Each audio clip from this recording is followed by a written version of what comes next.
welcome. Today we're going to be discussing the astrotheological interpretation of the story of Noah, and we're going to do the as above, so below. So we're going to understand it from a psychological perspective as well, and how it relates to our alchemical journey.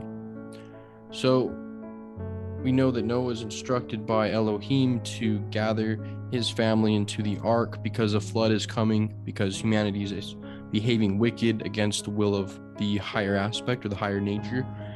So the flood, or the symbolized by the water, is going to overcome. So Noah must build an ark, and of course people around him think he's insane, and he ends up building the ark and saving his family and creating generations beyond himself. Now, Noah represents the intuitive faculty that is in touch with the higher spirit. So when it says Noah walked with God or walked with Elohim, it's because he's the Adam nous within the heart. Similar to Krishna, Krishna is the higher intelligence or super soul seated within each individual's heart that is essentially the person that is conducting the orchestra, so the conductor. And when this conductor is in place correctly, it is in communication with the higher spirit. So intuitively, Noah knows that this flood is coming. He's speaking to his higher intuition. So he builds the ark. Now, the ark is the sine wave because the sun travels across the ecliptic, across the 12 signs of the zodiac. The flood represents the watery signs, Aquarius and Pisces, and that 40-day trial between winter and the spring of Lamb of God, resurrection of the sun. So when everything dries up in spring is when the ark is found, a place to sit. In Malkuth or Mount Adoretz, which is earth, Malkuth or the kingdom. So we know that Noah represents the spiritual nature, and the flood represents these winter aspects of the consciousness, or the dark night of the soul. So we're looking at this from an astrological perspective, a psychological perspective, as well as like a literary perspective to understand how Noah represents an aspect of your consciousness that actually helps save you from the flood. Now, the water is a stage of consciousness that we go to through, it's the baptism of water. This story on an anagogical level is also about the soul's incarnation into earth. Now, Noah represents the soul's descent into the ark or the human body. The human body finally rests in the physical realm and the earth is repopulated.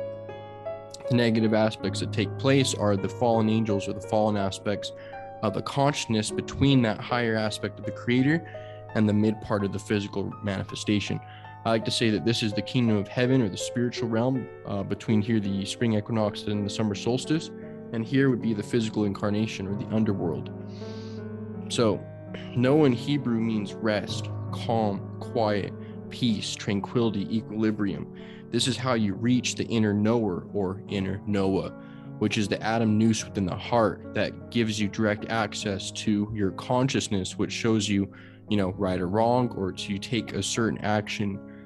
An ark means holy abode or the human body itself. So the ark is the preparation of the human body, because in alchemy, when we start working to improve ourselves and live in alignment with the higher ideals, we start building this ark, which is it could be termed as the golden body or the solar body, which helps you maintain the flood of life. Now, in the book Alvin Boyd Kuhn, Your Blood is the Red Sea, he directly correlates the Red Sea or this ocean or all of these different watery aspects of the ancient text to the human body and your life, because you spend a life dunked in water. Essentially, the spirit is a fiery aspect that has been dunked into water. So you have been arked within a body, and the soul enters into the human body or ark, and the floods of life comes, and we're purified from that water. So the ark on a human level is the body, and the inner enlightened part of us, or the inner spiritual Adam, is the part of us that exists in counter space. So that's why Adam is a knower, or this intuitive faculty within us that commands all the dualities to be represented within the ark. These dualities of the 7 clean animals and 7 unclean represent the 7 bodies: the astral body, mental body, astral body, causal body, buddhic body, etheric body. These are the 7 bodies, or the 7 light spectrums, the 7 rays that emanate from the one. Now, every time this soul incarnates into matter, it takes with it the nous or the intelligence or the inner Noah, which is the higher aspect of the consciousness, that helps the human being or the soul build its spiritual ark so that it can travel upon the waters after death, because it has to go through the firmament, which is the second waters. So it's the inner enlightened part of us, our inner spiritual Adam, is the part of us that exists in counter space or the invisible realm. That's why it says Noah walked and talked with God. So the part of us is referred to as Noah.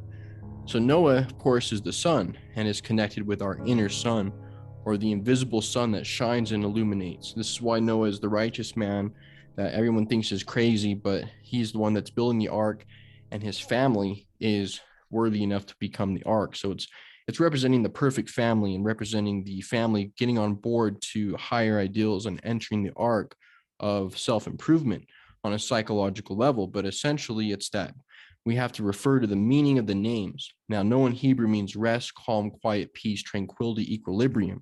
So we know that it's the stillness that emanates the red shift and blue shift. So as long as we reside in the stillness and remain calm, quiet, and peaceful, we activate Noah. Solomon also means peace, to be peaceful. So a lot of these you always have to go back to the name to understand what aspect of the sun or solar spirit is this talking about.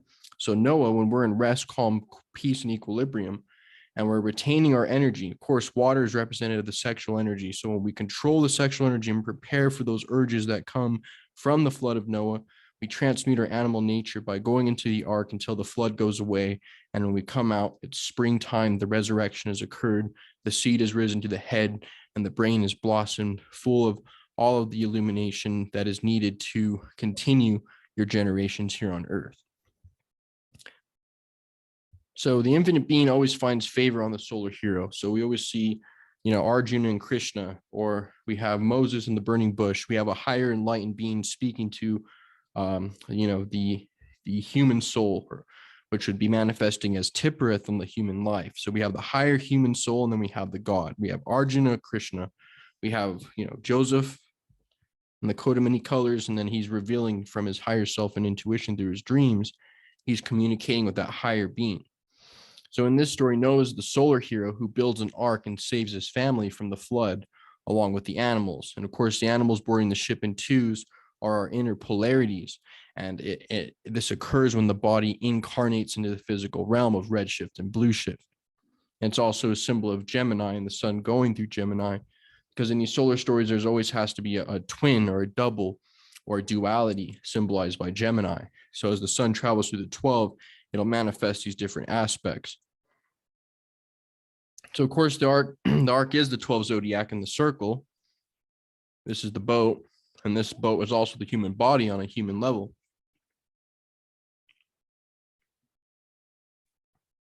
Sorry about that. So the ark of meditation and silence and solitude. When we enter our inner ark, our inner spiritual atom or nous orchestrates the entire building automatically. Our bodies are built one by one if we live in accordance with our higher nature. And once this takes place, we're safe from the floods and turmoils of the emotional turmoils that life brings us, because that's symbolized by the water element. Our inner sun has to evaporate the inner waters. According to Alvin Boyd Kuhn, your blood is the Red Sea. The inner fiery principle of the spirit is constantly evaporating the waters, and God is constantly doing things to the waters to create this alchemical vapor.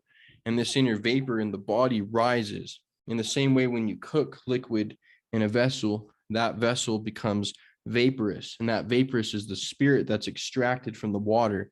When we perform our work and create our ark, we extract the water. The water is evaporated by the Lamb of God, Aries.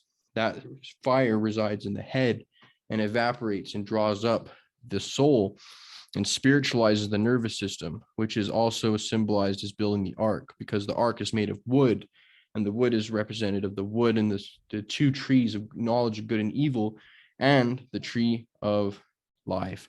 And these are the nervous systems in the human body, and the nervous systems are replenished by the lower nervous system, which is regenerated by conscious retention of the sexual energy and physical chastity, which has nothing to do with sexual abstinence. So once this takes place, our inner aggregates and demons are washed and purified, In the same way John the Baptist baptizes Jesus and he acquires the dove, in the same way Noah is baptized through the flood, comes out and is instructed by the dove that the time has come for him to remain on earth. Now, that is represented by Malkuth at the bottom of the tree. So this whole story is about the soul's incarnation into physical matter, as well as the inner alchemical process of the development of the soul within. So it has 7 different meanings. It has an alchemical, astrological, anagogical, literally, and you can even take the historical as to show like on a grandiose scale or a grandiose timeline of human evolution through the ages. So the ark, of course, symbolizes the inner spiritual sanctuary, our inner abode we build when we are drowning in the waters of life. The ark is created through our physical life and the will of the heart. The Adam nous that resides in the heart allows us to awaken and resensitize ourselves to understanding right and wrong, and understanding right action versus wrong action, and understanding how to overcome the waters of life. And in the same way Jesus walked upon the waters, so Noah went into the ark and overcame the waters. These stories are about overcoming the elements, because it is a very terrifying aspect to think that we are souls, spirit souls, individualized, somewhat trapped or imprisoned in bodies or arcs. But don't forget that the flood of life will stop and will arrive resurrected in Lamb of God, Aries. In the cerebrum on a physical level, but on an anagogical level, these represent realities and realms. So when Noah sends forth the raven from within the ark, it represents our inner self, reaching to the heavens and earth, or the exterior reality. After being within so long, we come out with renewed senses. We're resensitized. The 3 sons are the 3 qualities that are born from the inner spiritual nature: the astral body, the mental body, and the body of the causal body. That's why the dove is sent forth 3 times, because we have to work with our mind, our emotions, and our actions. When our sexual energy sublimates and we retain love and chastity with the partner that we love and cherish, then the soul is rejuvenated and the dove of purity descends, and we're able to have access to a pure mental body, a pure emotional body, and the physical body is purified of all physical ailments. The dove symbolizes mental peace and confidence in higher truth, because the dove is non-resistance. Being non-resistance, just like Noah, that receptive rest state of being in the stillness, the still light, is the state we rest in when we're in the abode of Vishnu. This is the same as the mysteries of the East. So when we reside in the abode of Vishnu, in the transcendental state of consciousness in Brahman, we are overcoming the waters of life, and we are residing within our ark. So of course, entering and exiting the ark represents the birth and death of the sun on the ecliptic. And Noah, the sun, enters into the ark or human body and starts to bring order to the chaotic elements in the 3 centers: the mind, the heart, and the physicality. Noah is an initiatory story that helps you understand your connection to your higher soul and your relationship to your surroundings here on earth. It's also an alchemical story of Noah being the seed within that's rise.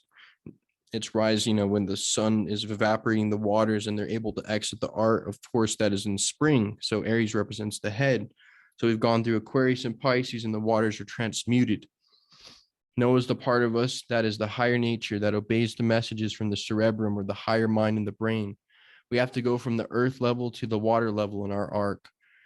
This is why Noah found praise in the eye of Jehovah Elohim, Elohim meaning gods and goddesses, because Noah is in communication with the higher supernal, Chokmah and Banah, the gods and goddesses of the invisible, the more subtle realities that all emanate from the cosmic tetragrammatic Father that exist in the eternal abode. So the solar force is in the sexual organs, and this electricity and magnetism are the dualities in the boat that enter when we transmute the libido of the animal nature. And of course is represented by the mysteries of Gemini, as the animals enter the boat in the same way James and John are Gemini, relating to the boat being the sine wave and the boat being the body and the sun being Noah. We can finally understand that Noah is our inner knower. Thank you.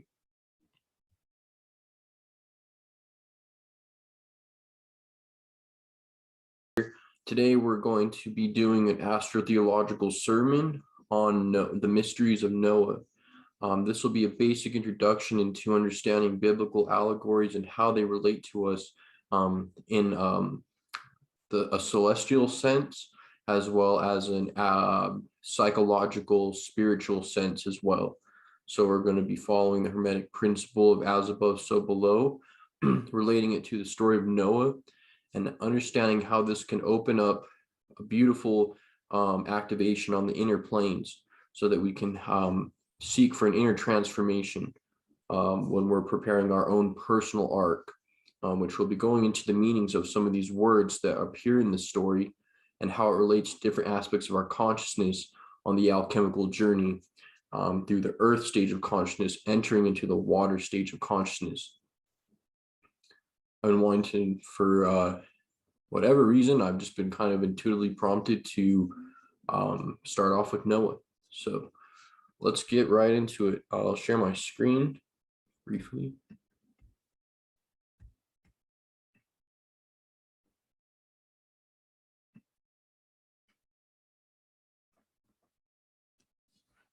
So the meaning of Noah in Hebrew is rest, calm, quiet, peace, tranquility, and equilibrium.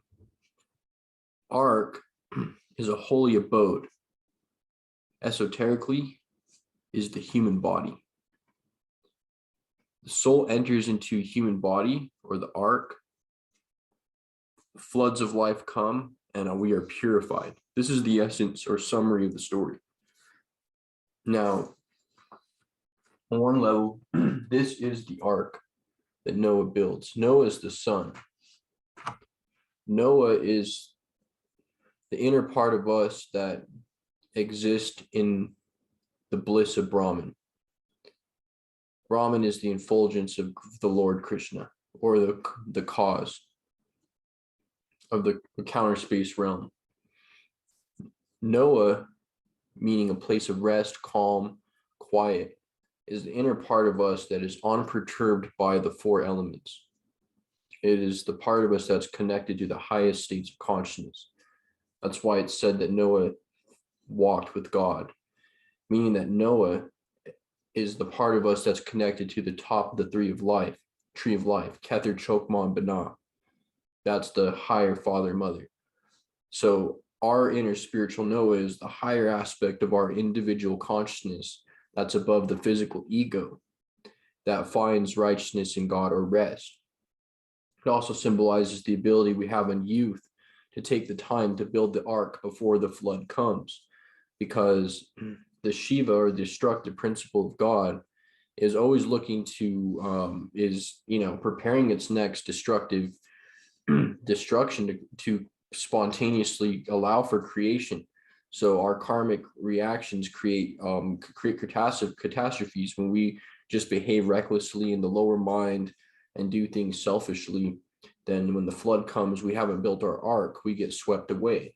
So we have to align with our inner Noah, which is the spiritual spark that resides within the consciousness. On another level, Noah is the sun on the ecliptic, where, for example, the sun entering the ark and exiting the ark is symbolic of the birth, death, and resurrection of the sun, because the sun enters into winter, and the rain comes for 40 days and the floods occur. And then when everything happens, when that ends and peace returns, they leave the ark and everything is okay. So that symbolizes the sun resurrecting or birthing into spring. So as the sun climbs through this arc, that's why there's different animals in the zodiac and the dualities between them. Always look for different creatures' names within the stories, because they usually relate to the zodiac. And this is the human body, as well as, the ark being this human body, as well as the ark being the spiritual abode where Noah rests in and creates within the silence of meditation and solitude. So the ark is the human body. Noah being the inner enlightened part of us, or inner spiritual atom that resides in our innermost, and it's connected to the highest aspects, and it is what is our conscious tells us when we are doing something that is not right. It's like a part of us that's still 100% conscious and connected to the supernal realms. It exists, coexists, and communicates with our inner being or inner father, which is in secret, or the Ancient of Days in counter space. So this part of us is referred to as Noah. And Noah is our inner knower. There's a correlation between the word Noah and knower. And it's the part of us that it's the knower of the field, just like what we were talking about with Lord Krishna. Noah, it represents the physical sun on the ecliptic as well as our inner spiritual sun.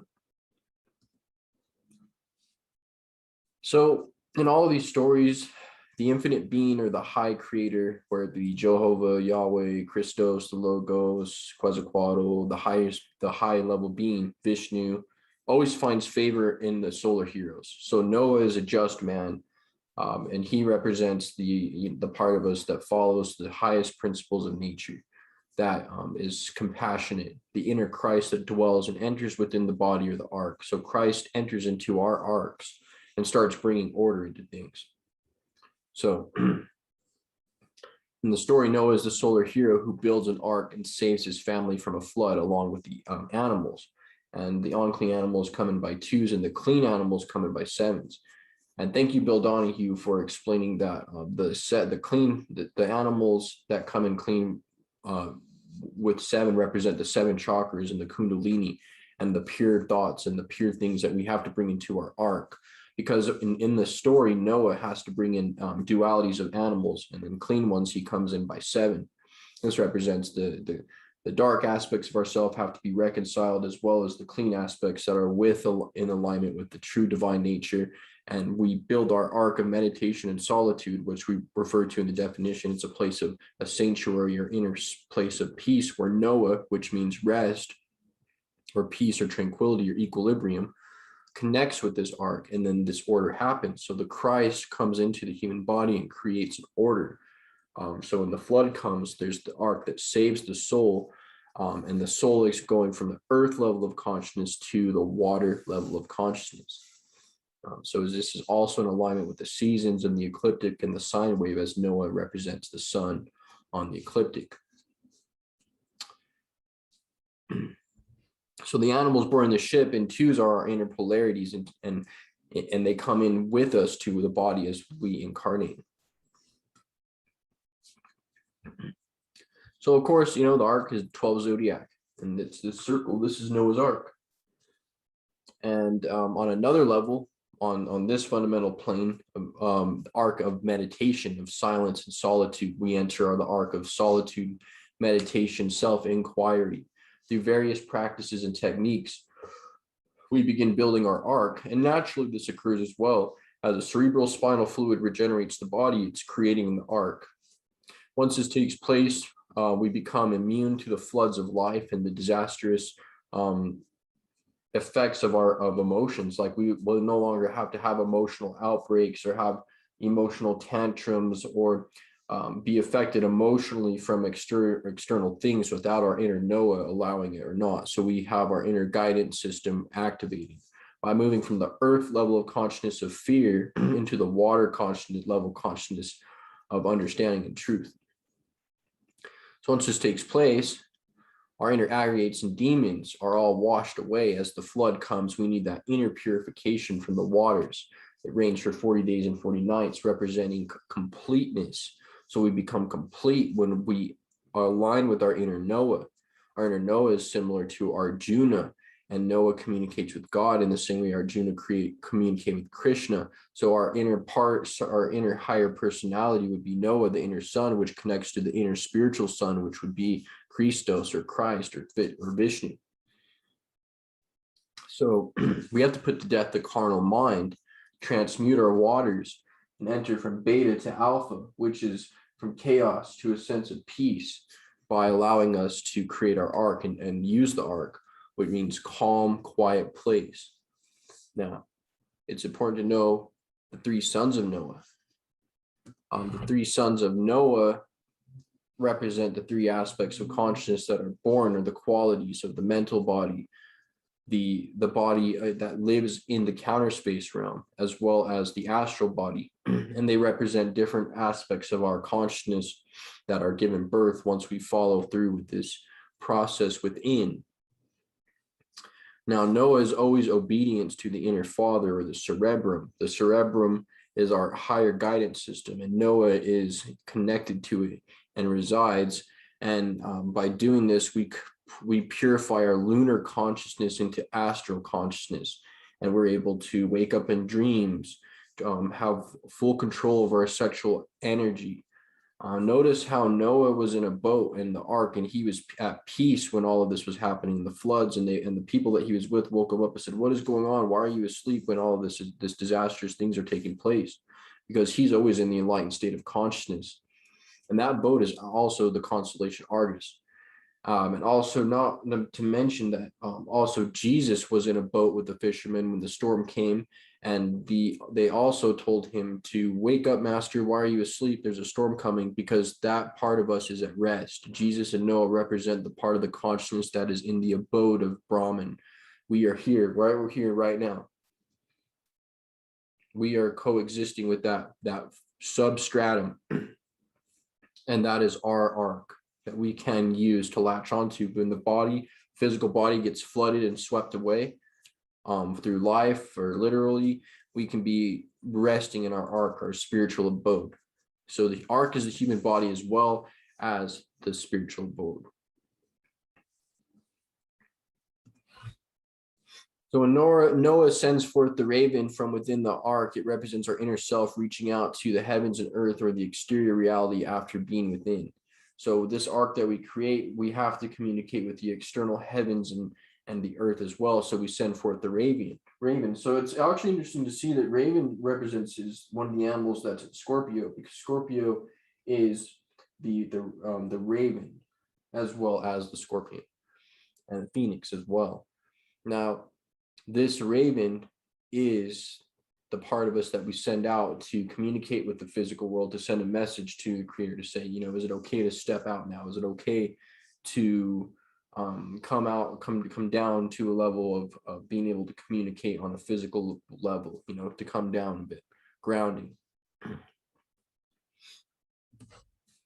So Noah's 3 sons, 3 qualities that are born from the inner spiritual nature: the astral body, mental body, and the body of causes. It's interesting to know the dove is sent forth 3 times representing the mental body, our mind, body, and our emotional nature. And the number 3 represents the 3 crowns of the tree of life: Kether, Chokmah, Binah, wisdom and understanding. And these are the qualities that are born when we are working with these archetypes. The dove that's sent forth when Noah sends forth the dove in the boat. So the story of Noah essentially is this: Noah was the favored one of God. God told him that he's going to destroy the demons of the earth for him to create an ark and take animals and his family into it. And it was built with a specific part of wood. Now, wood has always symbolized the tree, and the tree of life, the tree of knowledge. And this relates to magnetism and magic and magicianry, and the ability to transmute our animal nature into divine, to be divinizers, to be theurges. And so he finds favor in him. He builds the ark. It's the ark, of course, is the sun traveling through the ecliptic, as this is the ark, and it enters the ark, it enters the winter, and then the storm comes, and then it resurrects.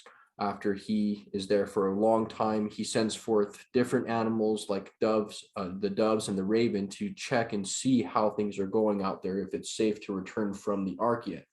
And then once the raven comes back and shows that, yes, the earth is now level, he exits the ark and things are peaceful. They survived the flood that was prophesized by Noah, who's the inner Adam that's spiritually connected to the spiritual realm. So the story represents an inner transformation, or the process of an initiate who takes the time and takes the chance now to start building their inner ark of meditation, so that when the floods come, we could be prepared.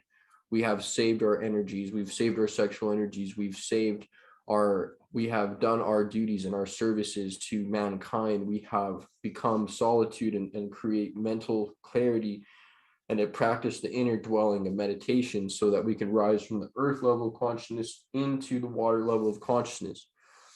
So then we can wash away those impurities of the lower mind and no longer be dragged around by them. So knowing the ark, entering and exiting the ark, representing the birth and death of the sun on the ecliptic.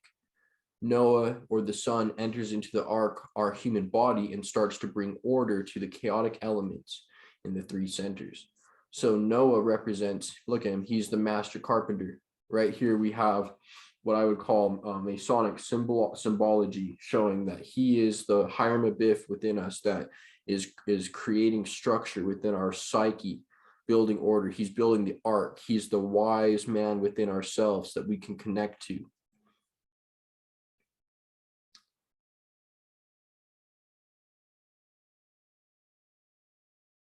We can connect to the inner knower within ourselves, or the inner Noah. We each have our own individual, particular, specific Noah or archetype within us that activates and brings about these changes within our consciousness.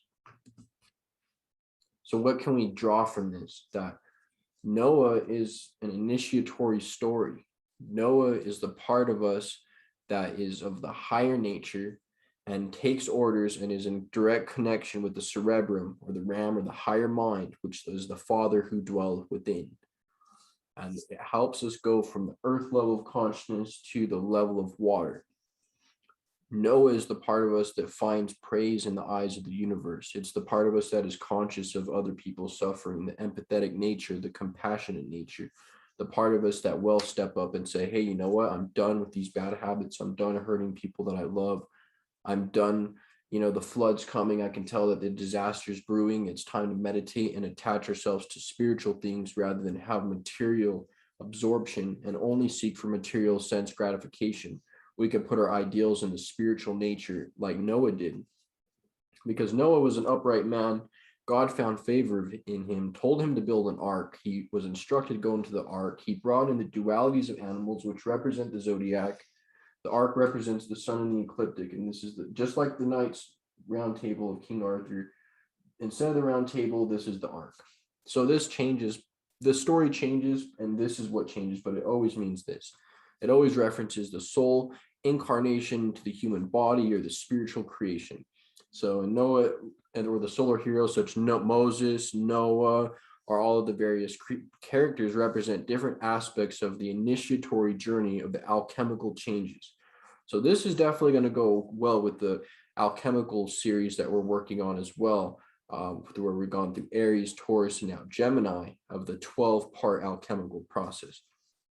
We also have to take a look into the Bible and understand the mysteries Kabbalistically and esoterically so that we can help initiate processes in our life. So the solar force is in our sexual organs. The electric magnetic energy are the dualities in the boat. We have to transmute from our animal nature to give birth to the spiritual qualities, for the seven, rise up to the seven chakras. Gemini is seen in this story as the dualities that enter the boat. In the same way that James and John in the story of Jesus who enter the boat are Gemini. The boat is a sine wave. The boat is our body. And the sun is Noah. And Noah is our inner knower. And our inner knower, like Krishna says, we have to be the knower of the fields. Know the knower and the knower in the field. And that is true knowledge. Because the one that Noah communicates, Noah is the knower, but the one beyond Noah is the Supreme Father, our within that dwells, our inner being. That is dwelling with Krishna and Radharani in the highest planes. And it's a true existence, better than this and more subtle. And essentially that part is outside of the knower and the field. So in order to move from the earth level of consciousness to the water, we have to enter that place of silence. We can meditate. Santos has taught this meditation in his lectures that's very helpful to help start building the ark. It's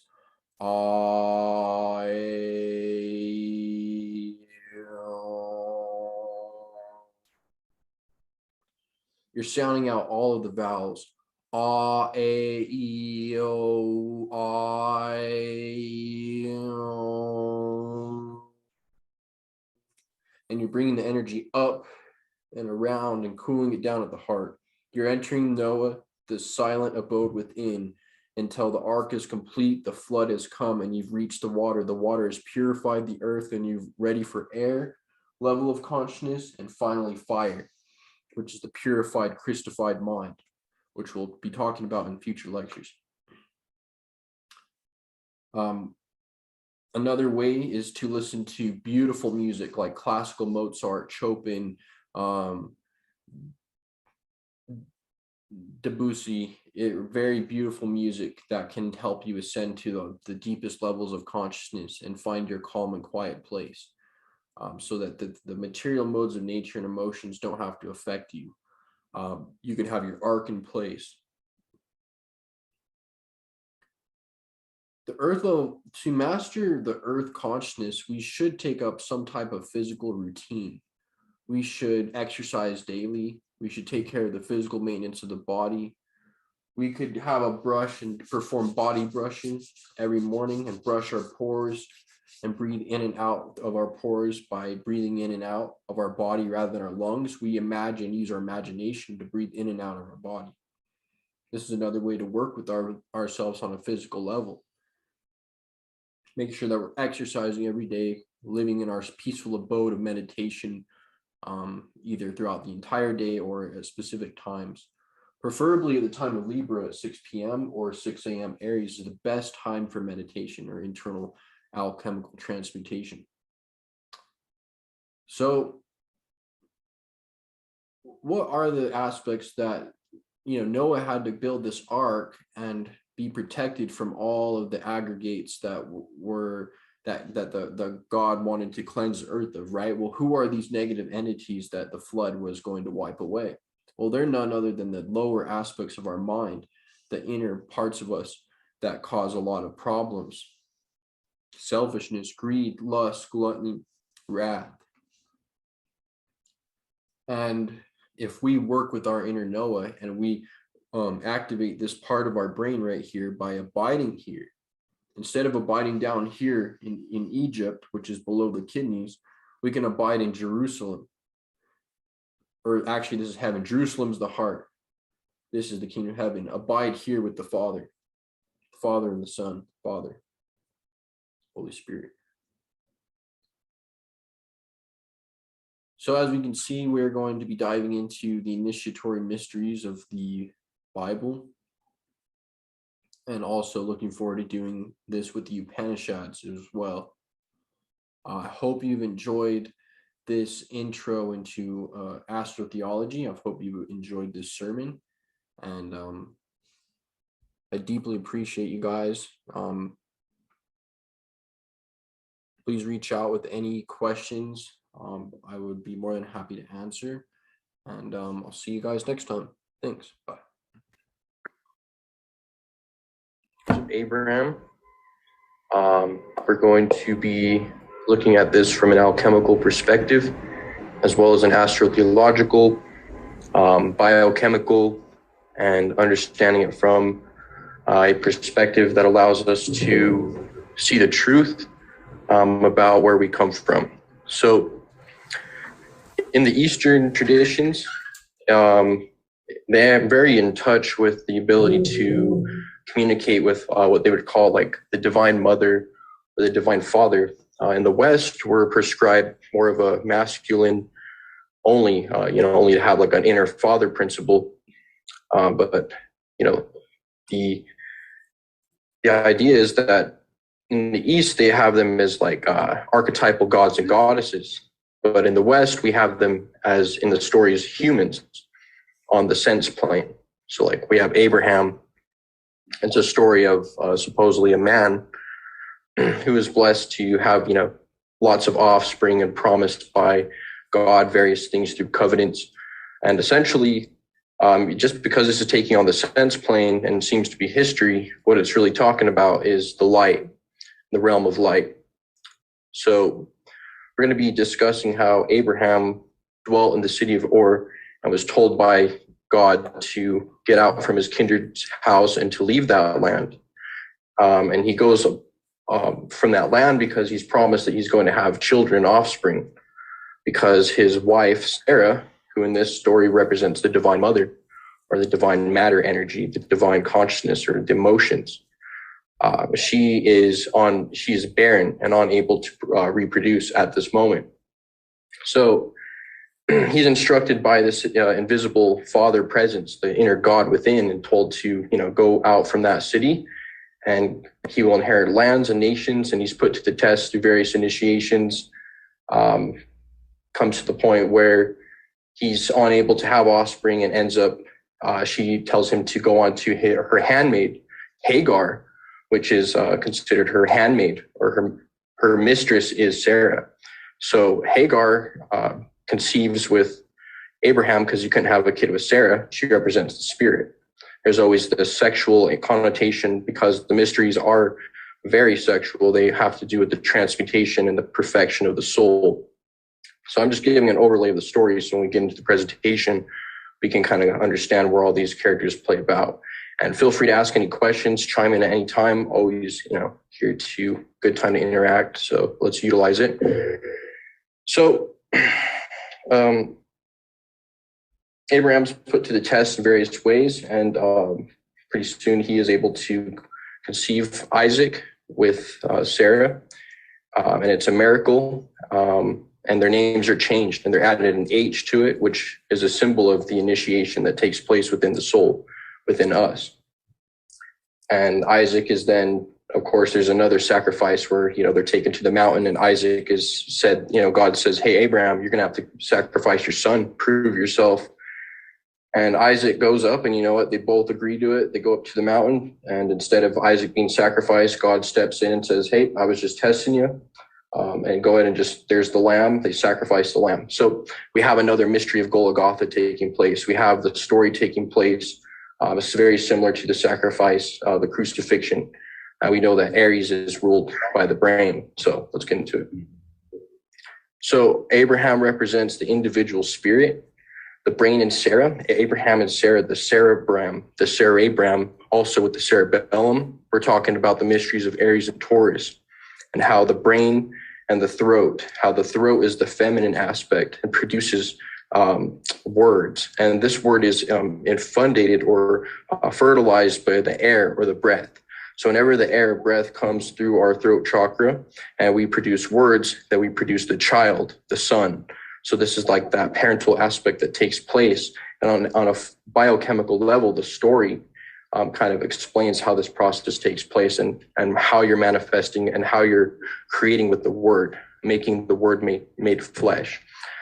So these two aspects are rays of deity, Sarah and Abraham, or in the Eastern tradition would be Brahma and Saraswati, are always representative of the dual aspect of the one deity.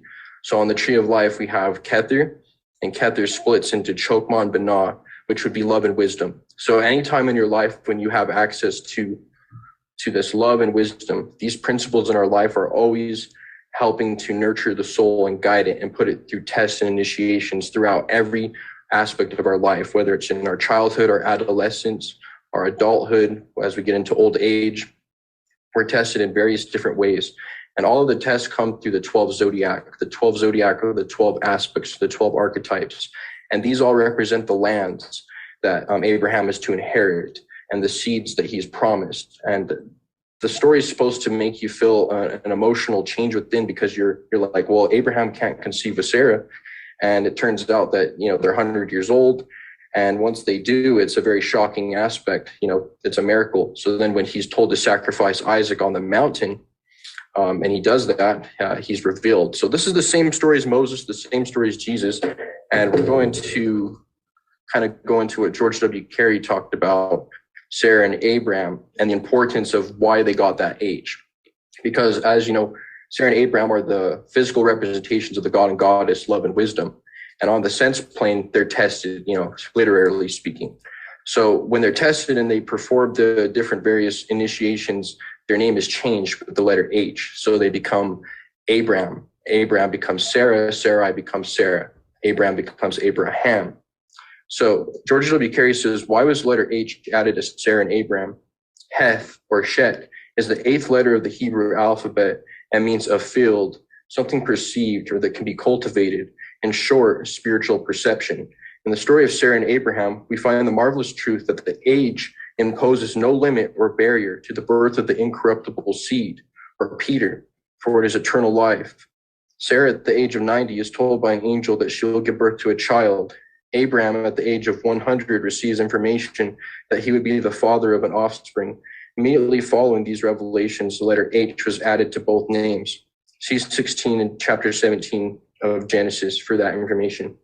Abraham and Sarah now find Isaac, which in Hebrew means laughter or happiness.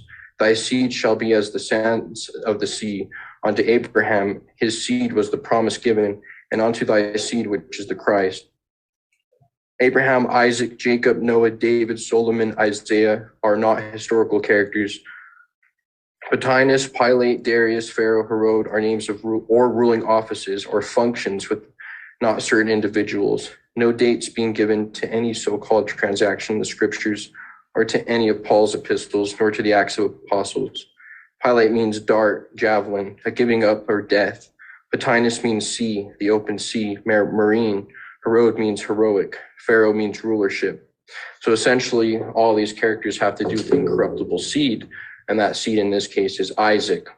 Isaac is joy and laughter. The meaning of Isaac is joy and laughter.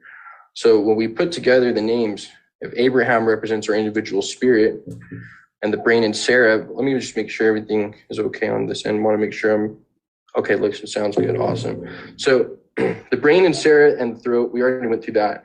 They manifest as our individual soul. So these two aspects of the tree of life, wisdom and love, Sarah and Abram, manifest the individual soul, which we have as our individualized consciousness. So essentially, Sarah Abram, the cerebrum, being Brahma or Saraswati, left and right brain, spirit and soul.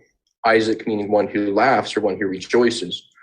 So when we have Abraham and Sarah together, we produce happiness and joy, because when we combine the masculine spirit and it overcomes the emotional waters and evaporates them, and that seed rises to the brain to be sacrificed on the mountain, instead of the joy and happiness being sacrificed, we're given the lamb, which is the sacrificial lamb, which is the crucifixion, the brain, which allows the purification of the blood. So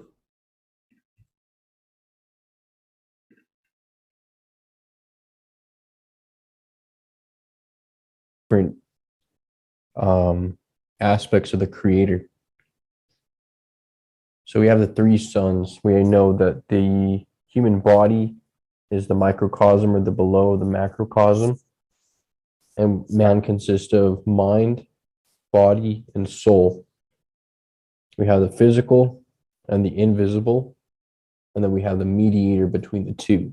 In the same way, we have the mind, the soul, and the body. We have our mind, which is our thoughts, our ideas. Then we have our physical body, which is all of our impulses, physical nature, five senses. And then we have our emotional body, or our soul, the spiritual side.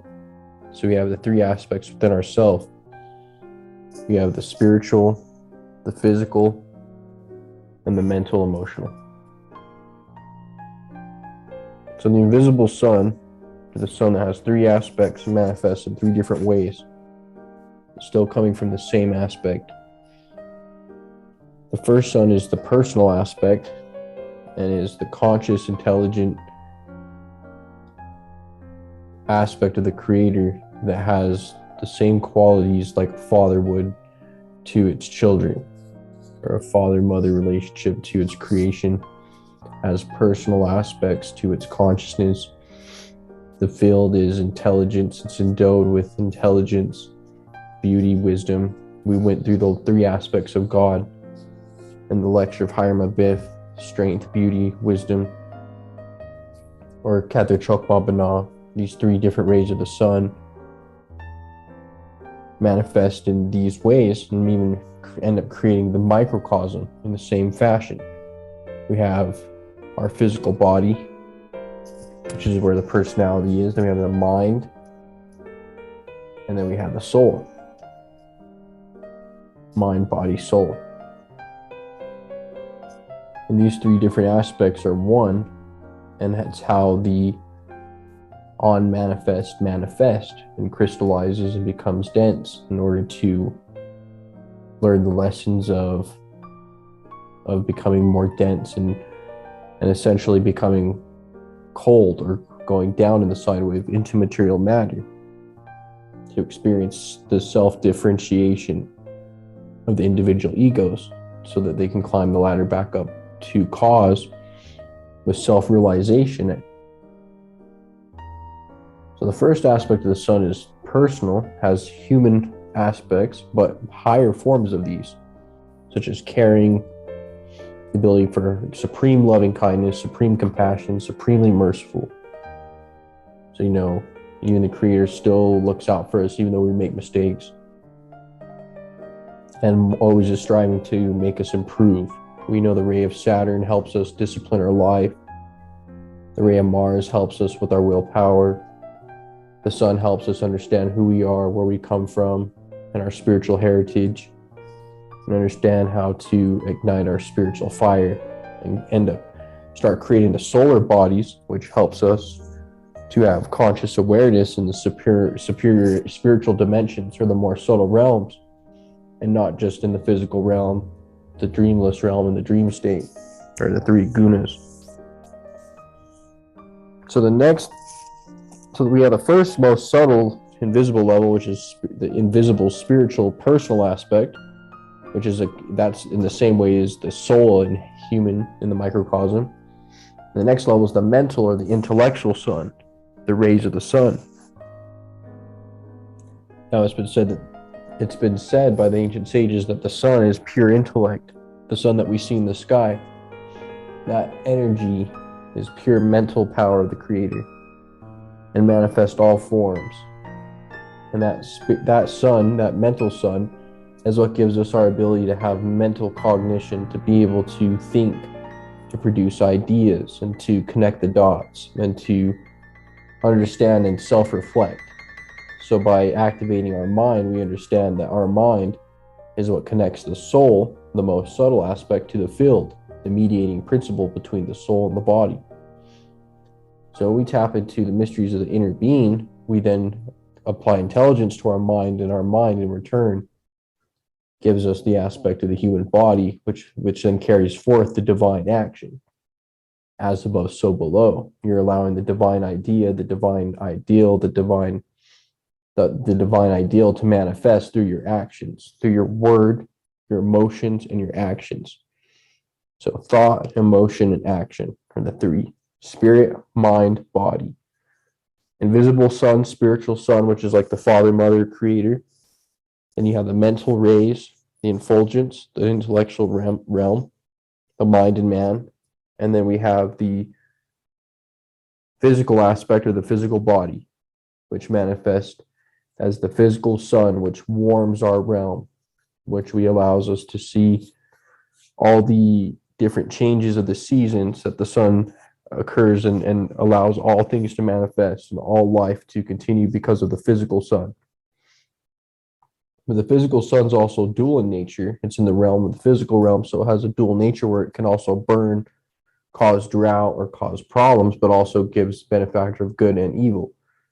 It shines on both good and evil. The physical sun is dualistic, the demiurge. And then you have the invisible sun, which is the spiritual father, which is in the invisible counterspace realm, which is the inner Christ, or the soul, or the inner redeeming factor that helps ascend souls out of the material realm, or in, let's say, ice cubes, and turn ice cubes into water, that water into vapor, that vapor into lightning, hence salvation. Same way our souls are akin to water. Our inner spiritual invisible sun evaporates the water, saves us from the physical realm, and allows us to have physical being, to have our self-differentiation. So then the next physical realm, which is less dense in the next realm, will be a higher form. When we understand the good and evil and the mistakes that we make in this realm on that journey, then the next realm, we will have more knowledge of wisdom, more knowledge and wisdom, and more strength to overcome those negative qualities, and we'll be in a better place. The whole goal is to ascend.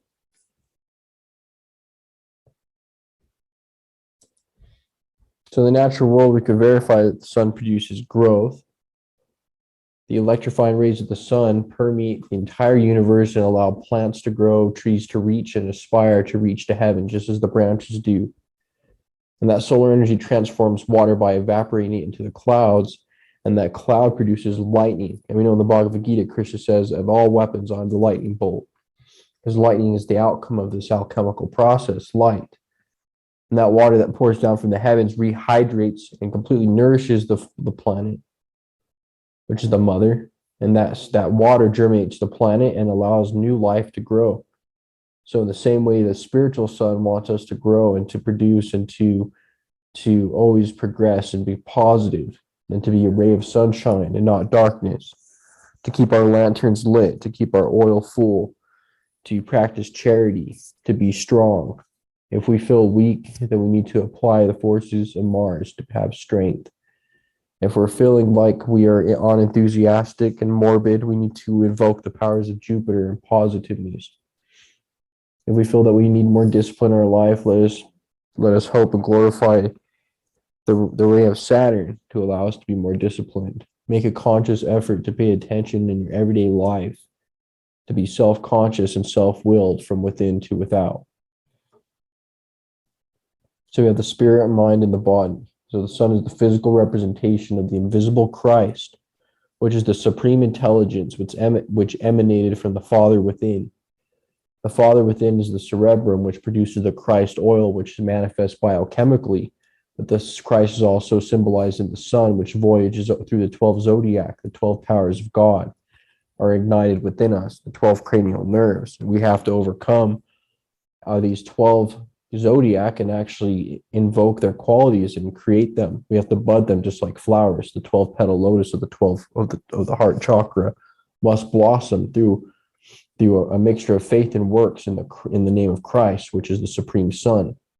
Christ is the indwelling logos, or the first emanation from the invisible Father, who emanated a son or his image, Sophia, divine wisdom incarnate. And that spirit and that intelligence incarnates in flesh and is reenacted through our everyday affairs on the physical plane.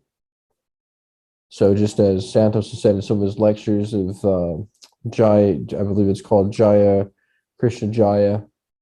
It's an Indian book that explains the pastimes of Krishna or the pastimes of God or Christ happen on a transcendental level, on the transcendental planes of existence. So we manifest as spiritual, mental, and physical, which is the Holy Trinity, or Chokma, Kether Chokma Bana, on the top of the tree of life, representing the neocortex, the left and right hemispheres of the brain, the cerebrum. And this is the Holy of Holies in the brain, where the oils are produced on a physical level that represent the forces of the invisible sun and moon, which are our mother and father who are in heaven. Hence, the 10 Commandments says, honor thy father and thy mother. The scriptures are sealed with 7 seals and need to be understood from a spiritual perspective, as well as a mental, physical, anagological, and astrochemical perspective as well. Remember, astrology was the original psychology. Now we have astrology. Chemistry used to be alchemy. Astronomy used to be astrology. Hence, now we need to re-spiritualize these material philosophies. So the great work essentially is a more subtle growth that occurs is in the mental plane through the intellectual growth of man, the ability to recognize, self-reflect, and to look at ourselves and to overcome certain challenges. Subtle growth occurs, and that's the spiritual sun of our mental faculties shining forth and increasing. And with that knowledge, we place it on the inner self, or the invisible being in the invisible Father within the invisible Son. And we start merging with that absolute being. And that this is where, people are always striving to become mentally more capable, spiritually more capable, learning trades and skills, different languages, and aspiring to refine the intellect through philosophy, music, and through family, and through understanding, and through experiences and trials and tribulations. As we all grow through this physical womb and tomb, this school/playground, because it's both a school and a playground. And we're here to do great work, to become perfect, just like Jesus says in the Bible, be as perfect as your Father in heaven is perfect. And this spiritual nature of the Christ must be born within us. And we can apply this to December 21st, or the winter solstice, when the sun begins to born and increase in light. And that sun needs to increase within ourselves as well. And the manger is a symbol between Capricorn and Sagittarius astrotheologically, but in the body, it's the solar plexus. And on an anagogical level, it is that fact that, human beings are just, simple as a manger, or physical, full of animal passions, animal impulses, and in a manger, symbolized by the physical body, or the spirit incarnating into the human flesh. So the sun, when they say like, okay, is this worshiping the sun? Not the physical ball in the sky, because the sun in itself is not worshipped. The ones that worship the physical sun, they are only worshiping the physical aspect. They don't see the invisible nature, the cause, the fact that things have meaning and purpose, that all things are created by the Creator, and that all things are endowed with meaning, and like is like. And in the doctrine of analogies, we trace back the physical aspects of creation and know that the invisible counterparts are the cause of these physical effects. And each effect has a divine idea behind it. So the sun is always seen as a symbol of God, the life of the sun that bestows infinite glory upon the earth, as the visible representation of the invisible Father who art in heaven, who produces that physical sun, because the physical sun is just projected or a reflection of the invisible light, or the effulgence of the Supreme Personality. So the ancient ones from Kemet understand the stage of the sun and the cross represent the 4 cardinal points as the sun goes through the ecliptic. This cycle occurs daily, monthly, weekly, yearly. Your whole life is based on the sine wave. In the winter, you experience the dark night of the soul. In the spring, you experience spiritual rebirth. In summer, you experience glory. In fall, you experience the death of the ego. And these represent the sun's journey, because that physical journey is a spiritual, physical representation of who you are. So it is said that the sun kills itself for the life of mortals. As Alvin Boykoon says, a higher spiritual intelligence or being sheds its spiritual light to give birth to the lower physical entities. So the sun itself kills itself for the life of us. Christ sacrificed its exalted state so that us mortals can dwell in higher consciousness, progressing towards the great eternity. So when we're repeating the sun, or referring to the sun as the Christ, we're not talking about the physical sun. We're talking about the invisible spiritual sun within the spiritual realm, which the physical realm is just a symbol or an effect of that realm. So we know that the sun represents the individualization of the divine creator. If we know that the divine creator, the inner Father, is the circle, the eternal circle, then we have the dot as the effulgence of the unity, the unified entity, or the Christ, or the sun, or the soul. On a microcosm, it's our soul, and this soul dwells within ourselves. It says in the Eastern teachings, the Peter Atman, the super soul is within our heart and connects with us on an individual personal level, as well as an effulgence, just like in a personable mental intelligence that permeates the whole air, similar to air. And then finally, we have the spiritual abode, or the source of light, or the lantern itself, the divine personality. So, the spirit of the sun manifests in us as the higher consciousness. It's the part of us that intuitively wants us to, tells us to do the right thing. When we're doing something wrong, it kicks in, and our consciousness tells us and explains to us a different way, or at least nags us, or we know that we feel remorse when we do something wrong. And it's the spirit that wants to lead us to perfection, the part of us that wants us to improve. In the same way the physical sun makes plants grow, our inner spiritual sun wants our inner talents to grow. As we conquer the 12 zodiac, we must manifest each quality of the 12 disciples. Each 12 disciples reside in the 12 petal lotus of the heart chakra, but also the 12 cranial nerves. And by doing your mission of earth, or what the inner God created you to become, helps develop these by living a righteous life. and purity. Everyone has a choice to listen to this inner voice. This inner voice is the spirit of the Son, spiritually manifested in the heart of you, the individual. So the ancients did not worship the physical sun, but knew that the light was a symbol of the one who emanated it. This emanation is the Holy Spirit, which resides in all of our hearts, which strives to do the right thing. It has charity, it heals, it wants to give. It has the love for all beings on earth, and a love for God, and a yearning for growth and potential, and to be reunited with its beloved. So in essence, it is the word or the internal idea conceived by the being of truth. Now we should love and follow and know truth, and it's only natural for us to grow in spirit. As we know, all life grows physically. You must put forth the effort to grow spiritually in the invisible realm as well.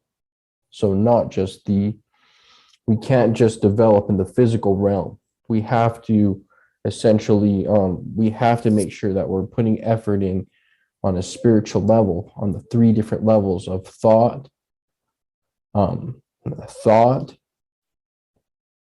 emotion, and action. Spirit, mind, body. And to understand mentally, we must learn wisdom, and to apply self-awareness and self-reflection. And then on a spiritual level, we must remain in silent meditation, silence, the abode of the Father. Inner silence, and creating a reservoir of peace so that we can connect to the eternal messages our being are trying to transpire to us. And then physically, we must be using our body in a righteous way so that we're doing physical acts of kindness and charity and service to the Creator and others, and not just for sensual sense gratification.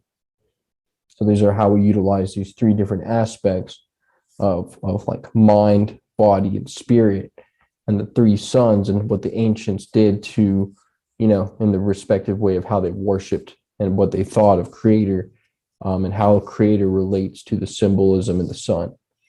I hope you guys enjoyed this, and hope you have a wonderful night. Good evening. Welcome to my channel.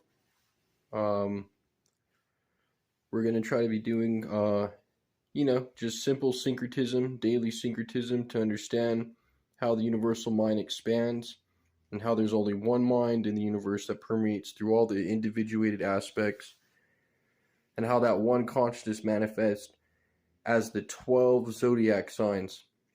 And the 12 zodiac signs relate to the 12 systems of the body. And those 12 systems of the body are all linked to an intelligence outside, within on the internal planes, but also astrologically and astronomically, as above, so below. So we're talking about the 12 zodiac signs.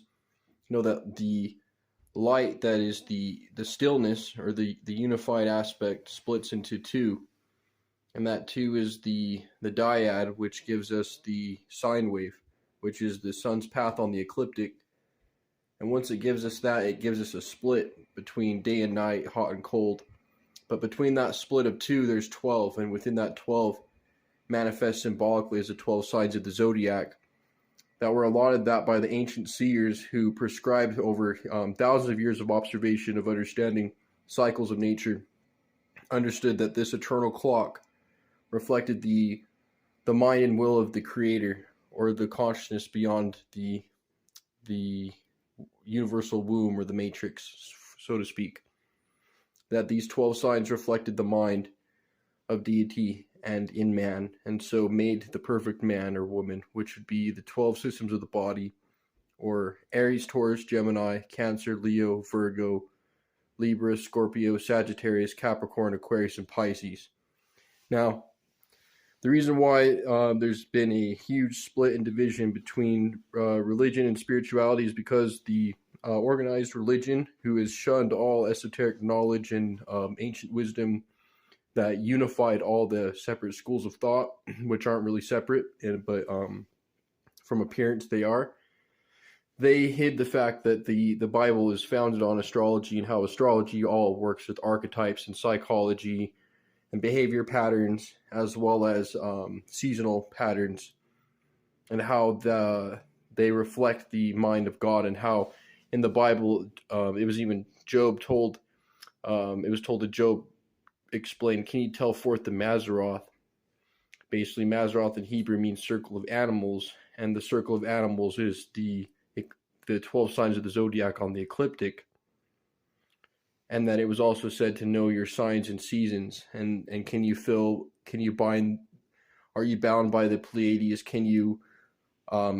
Are you able to tell forth the influences of the heavens? Basically, that is a type of language used in the Bible. What it condemned was, like, from a more standpoint of like fortune telling, or like disaster, like basically just people that are charlatans who are not real gifted, have true gifts of astrology, and they're just using it to sideswipe or something like that, because it is a holy science, and the holy science is utilized within ourselves to basically temper the soul, temper the personality, because when we descend into matter, we come from the more subtle aspects. So we have the 12 zodiac signs, and when you flip it onto itself, you have the 4 quadrants.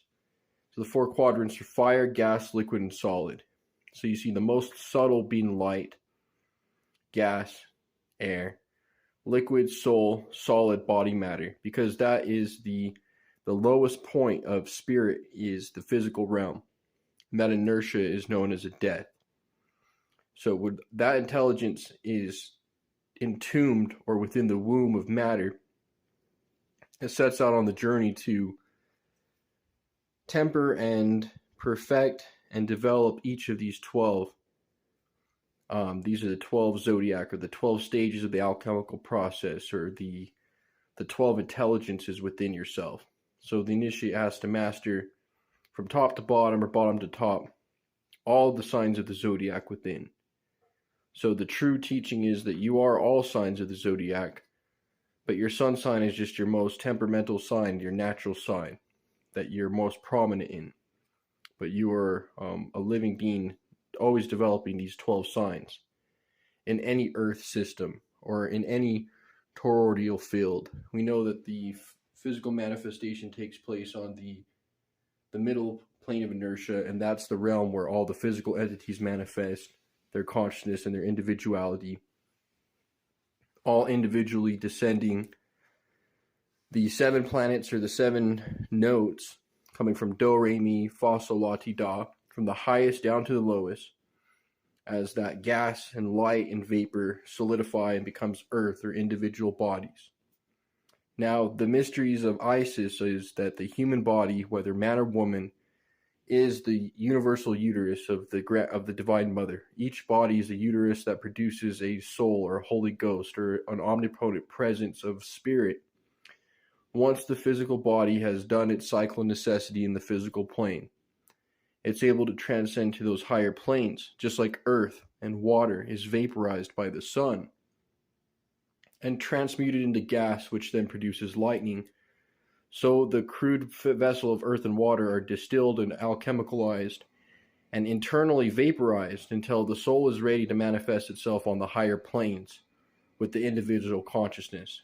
So you are here to develop these 12 zodiacal intelligences, as well as the 7 internal planetary potencies, just in the same way that the sun goes through the 12 signs of the zodiac, coming up in spring at 6 a.m., where everything is beautiful and resurrected, to Cancer and Leo in the summer in the northern hemisphere, where the sun is at its brightest, coming down into Libra, which relates to 6 p.m., or the sunset. We have Set, Horus, and Set are always fighting. Then the sun, it goes down into the underworld and it resurrects.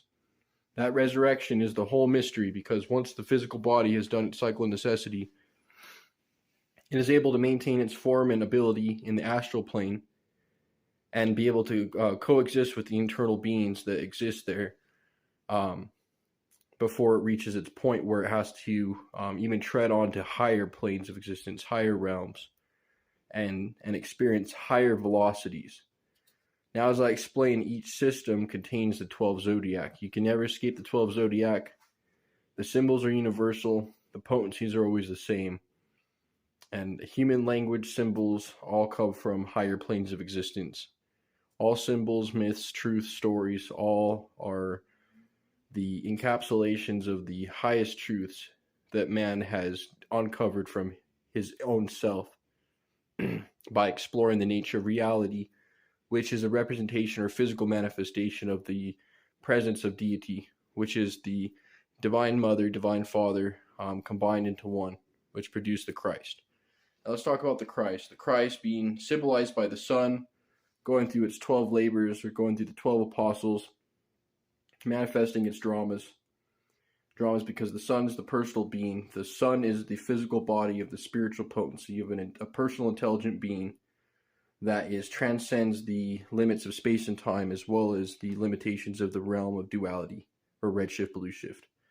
Hence, that one thinking mind is beyond this physical realm, but also within it, in a continuous process of creation and spontaneous thought.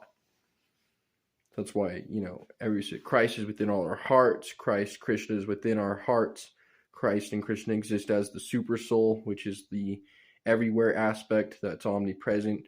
And then it expresses itself as its individualized, localized aspect beyond the physical realm, and is the director or conductor, or basically the supreme ruler over the creation manifestation of all the forms on the physical realm. So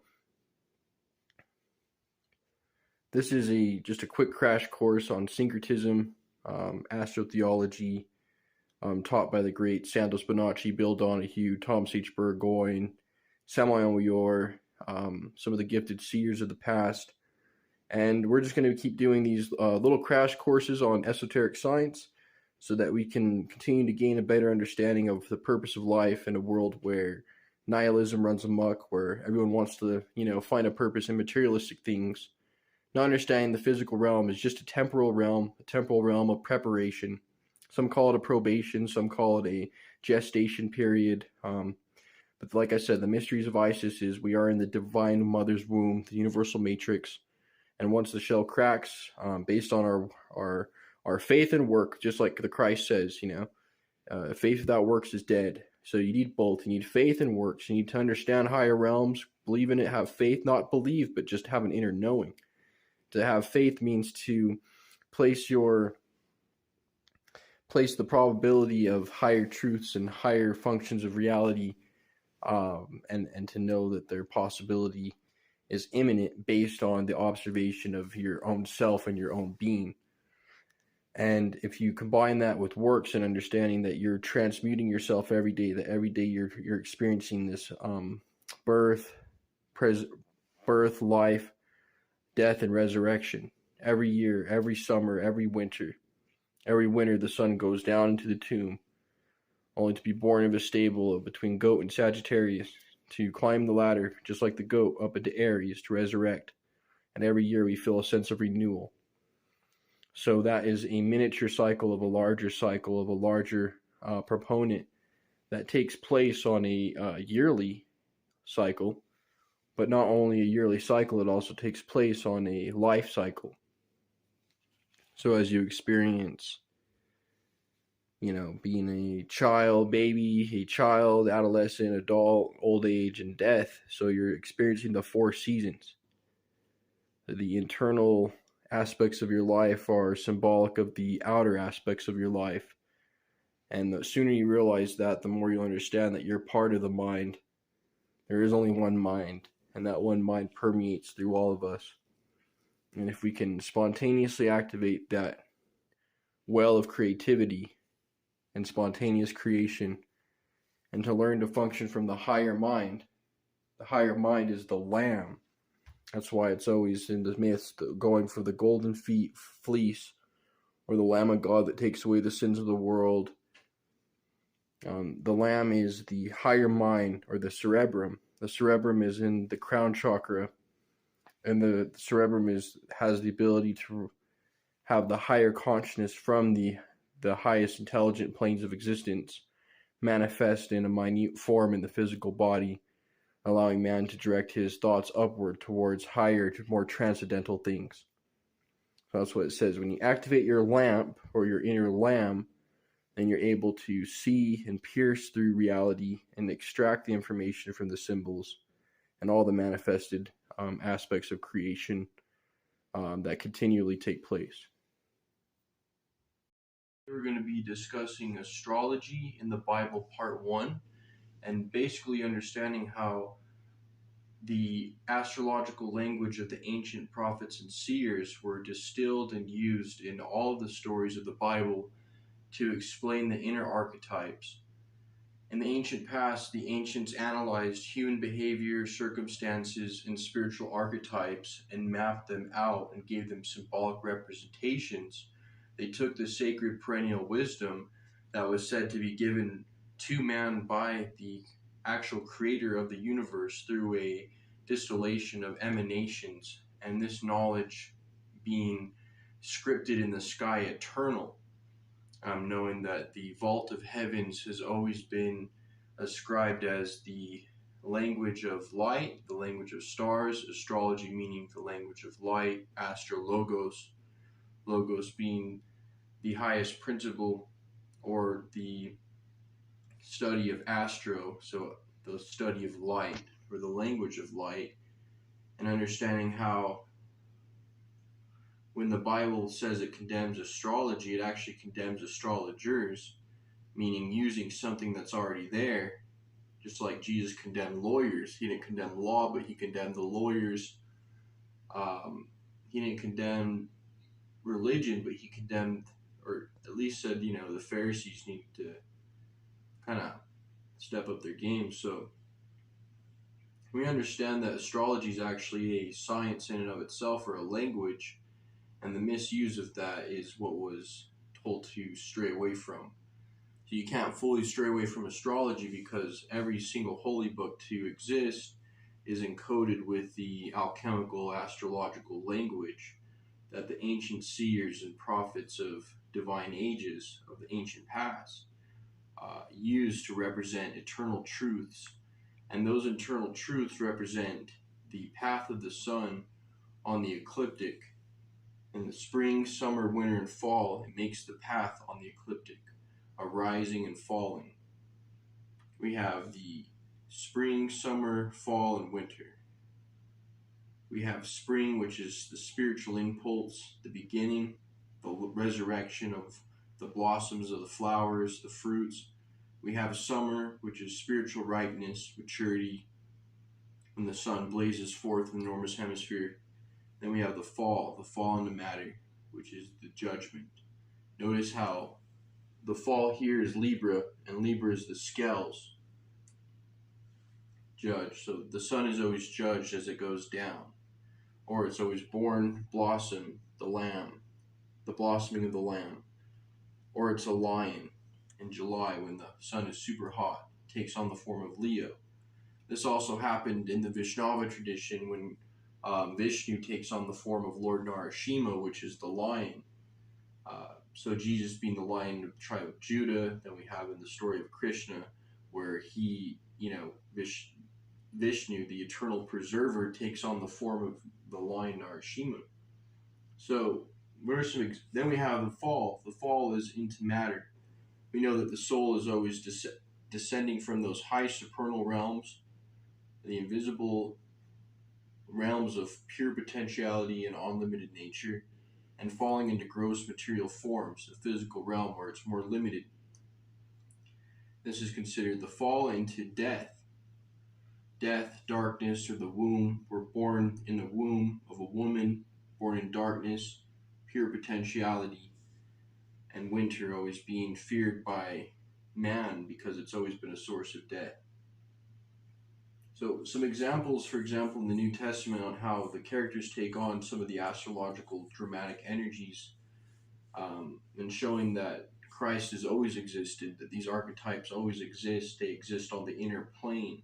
And when we dial into them, we can see how that distills into our life.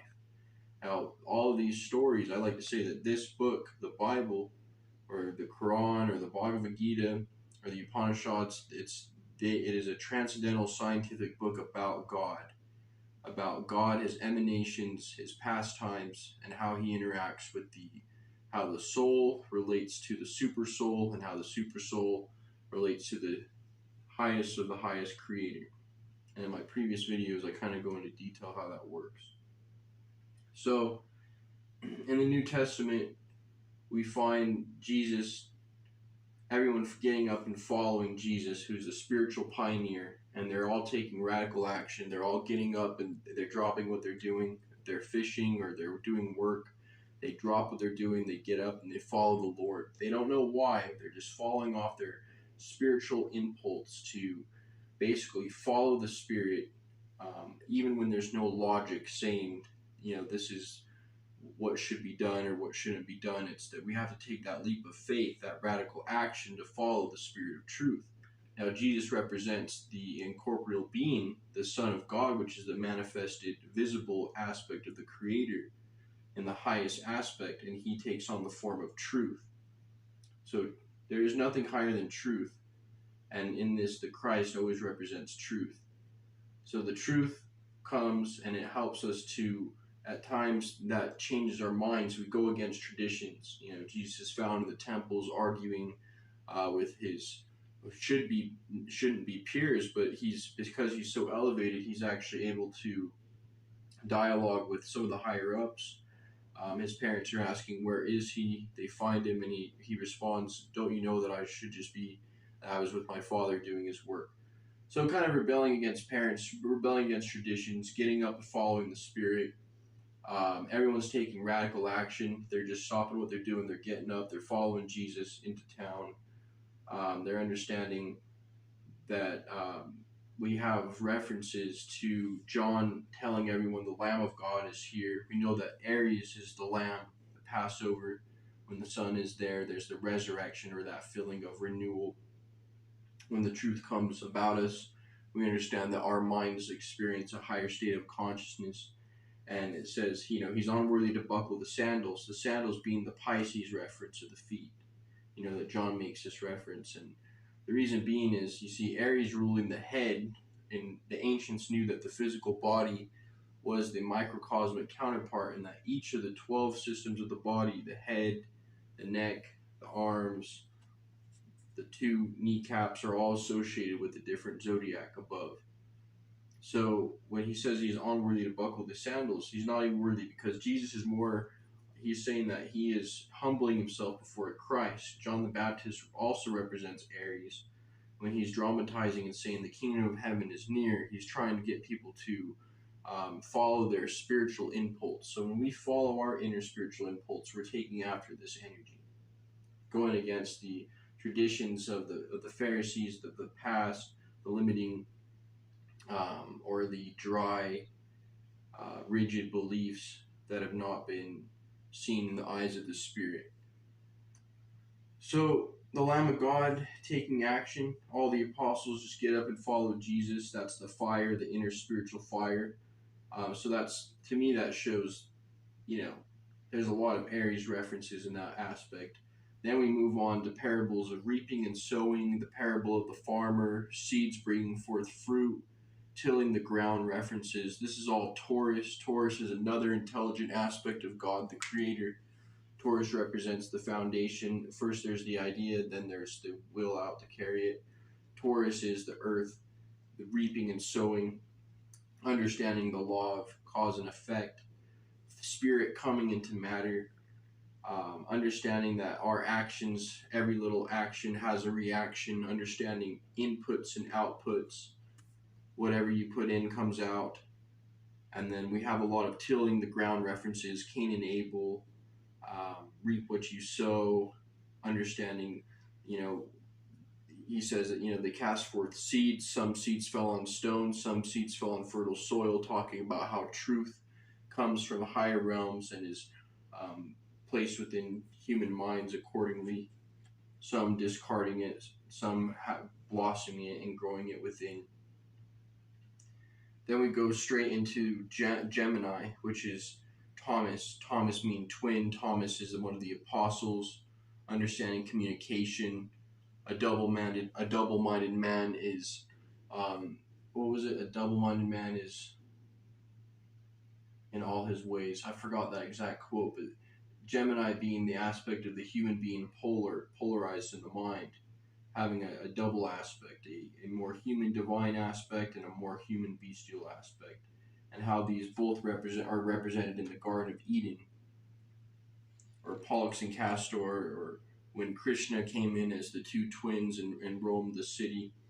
We see a lot of these different Gemini aspects, and because it's the human sign, and it's the aspect of the fact that we come from the one, the monad, the universal one, God, the creator, Allah, Krishna, Christ. And as we come in through Aries being the pioneer energy, the spiritual impulse, the I am, the inner spirit, going into Taurus, I have the foundation, the earth, the will to carry it out. Then Gemini, others, other people, individualities, personalities, people, places, things. And then it even moves in.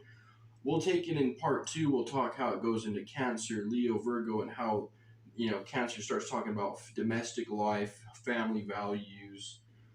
Astrology is very well hidden within these things. Astrology is not something to be feared. Astrologers were condemned in the Bible in the same way lawyers were condemned. It's that they are bending the law to fit their agenda, or they're scamming you to tell the future. Astrology in ancient times, or in the ancient mystery schools, was used to temper the soul, to understand the negative aspects that are within us, to convert our vices into virtues, and understand our temperaments. It was never used precisely for what it may be propagated for today. And all human beings have to go through these phases of spring, summer, fall, and winter. Blossom, renewal, summer, maturity, our glory, the fall, when we start to get older, and then winter, we experience death. But don't forget, according to Alan Boy Kuhn, who wrote The Red Sea is Your Blood, as well as The Lost Keys to the Scriptures, and Who is This King of Glory, he explains that physical embodiment is death in and of itself, and this is kind of considered the winter influx of life. As the soul incarnates and takes spiritual birth in the spiritual planes of Aries, summer, and spring, coming down into the winter tomb, comes in a physical incarnation to gain knowledge of self, knowledge of good and evil. The Lost Keys to the Scripture explains how in the Bible, not only astrology, but actually anagogically explains the path of the sun and the soul. The soul and the sun are connected, and the sun is the visible representation of that Christic principle that emanates throughout all life, Christ being the intelligent wisdom, love, and truth. And he is the visible aspect of the unimaginable Father, who are in secret, who dwells in the absolute. So it's basically the subordinate, or the medium, that the main personality or ego of the universe uses to communicate with all of the individual creation and inhabitants. So in the Lost Key of the Scriptures, in the first YouTube video on this channel of the true meaning of death, we learn that physical incarnation is pretty much as far as death can happen. The soul is so unlimited in its true nature, and is in premortal life, exists in the bosom of the Creator, full livelihood. As it descends, it gains personality, form, integration, knowledge of self, finally in physical form, full individuality. Once that occurs, gains free will, power over free will, and then it experiences physical death. But that physical death, a natural death, or a life well lived, or just a life in and of itself, will qualify the soul for resurrection, as we experience the same path that the sun takes. So we're born, die, resurrect. Jesus was born of a virgin.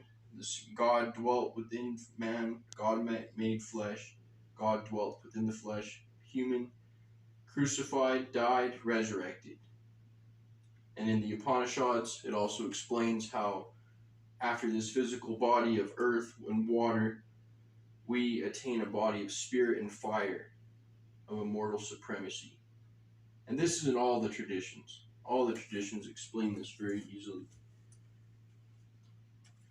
This book explains how the Red Sea is your blood, the story of Moses. Watch my video on Mysteries of Moses. This indefinitely explains how, like stories like the Red Sea, how Moses crossed the Red Sea or parted the Red Sea. The Red Sea on a higher level is literally your blood. The Red Sea is your blood. So your body is essentially the Red Sea. Crossing the Red Sea means crossing through human existence. And you only need one human existence to qualify for the spirit realm, because you only need one physical embodiment to be able to live in the spirit realm. So understand that concept as well. So, fire on heaven's earth. Water, however, is not confined solely to earth, but in the forms of vapor, visible as cloud or rain, and invisible as rarefied water vapor, pervades the earth's upper regions. But here we have in the Hebrew concept of the heavens, the idea of heaven as a place where the waters of the upper firmament are associated with fire, sun, or light. Hence, to the word for water, mayim, they prefix that great letter of their alphabet, which is the symbol for fire, the letter shin. And this gives the word for heaven, shemayim. This word conveys all the range of meaning which flows from the idea of the original fiery power of the divine mind or spirit of God. See, this fiery power, that's what the Christ is. So when people ask me, do I believe in Jesus Christ? I believe in the original fiery power of the divine mind or spirit of God. And I believe that dwells and within our minds and our hearts, and it manifests in the physical form anagogically and conveys all of its messages through human action. We must seek to find Christ in this fiery original power within our actions, within our family life, within our work life, within the sacrifices that we make, because we have to build that Christ within ourselves. So that original fiery power of the divine mind or spirit of God interfusing itself in the essence of water matter. That fire comes down into the water matter and creates that hissing sound is the Holy Spirit. That hissing and sizzling sound. That sound is the sound of creation itself. This is the projection from God of the fiery power of his creative energies, and they're being injected into the innermost core or womb of matter. This is what is meant by the statements found in Hindu religious literature, that the birth of creation took place or began with the shooting of the cosmic ray of Purusha, the eternal spirit, into the womb of Prakriti, or matter, the eternal universal mother. And in the Christian theology, this takes place looking at Jesus as Purusha and Mary Magdalene as Prakriti. Or you can look as Purusha, the spirit, coming into the virgin birth of Mary, impregnating Mary through Purusha, Mary being Prakriti, producing the Holy Ghost, Christ, which is the original fiery power of the divine mind or spirit of God. So very, very interesting. And finally, who is this King of Glory? Explains that the transcendental Christ is never left. For Christ is eternal, being the original fiery potency intelligence of God, the compassion that links all beings together in divine union and love, is our only way back home to the causal plane. And that's why Jesus says, I am the truth, the way, and the light. And it also explains how even the Tao is the way, or Krishna is a name for this potentiality or this intelligent being that we're actually explaining. And the Vaishnavas take it a step further, saying that this incorporeal fire being also has an eternal abode and an eternal presence and individual local existence, as well as existing everywhere and nowhere, as well as existing as the witness and inner enjoyer in all of our hearts. A Manly P. Hall is taught as or even Masonic traditions of the West see it as the all-seeing eye, or the eye of providence. And the esoteric Muslims, or Muslims in general, see Allah as the Allah is all. There is no God but Allah. Krishna is just another name for that. Christ is another name for that. I'm reading a book right now called Illuminated Brahmanism, and it's explaining how this cosmic principle, the eternal divine monad, is the number one creator of all beings and all entities, and that we all came from it, and that as we descend into physical form to gain individuality, once we suffer our physical crucifixion, which is, life itself, there's the miseries of life, the joys, the positives, the negatives, and once we finally go in and experience that crucifixion, which is basically the human body in and of itself is shaped like the cross, the four elements. The divine spirit or plasma is confined to the water, the oxygen, and the solidified carbon, kind of in a way that we experience physical death. But that physical death is the portal.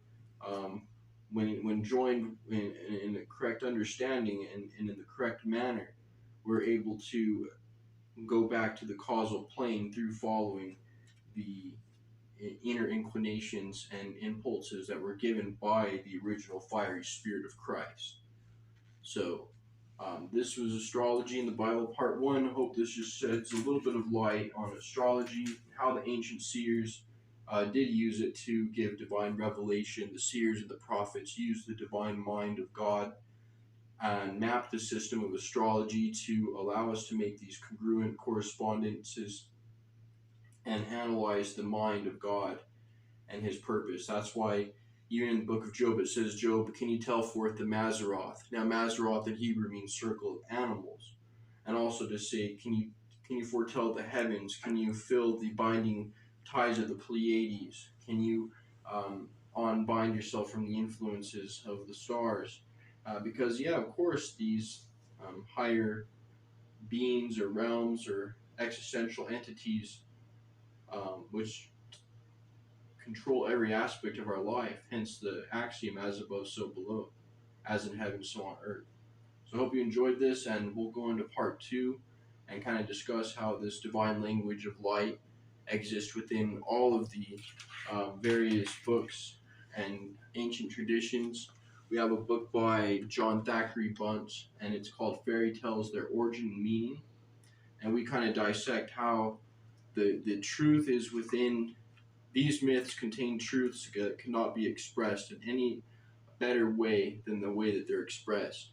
And that when we take out and distill the truth from all these aspects of our life, that we can even see the story of our life reflecting the divine soul and the divine mind and the divine plan of God for you. So thank you so much, and hope you enjoyed.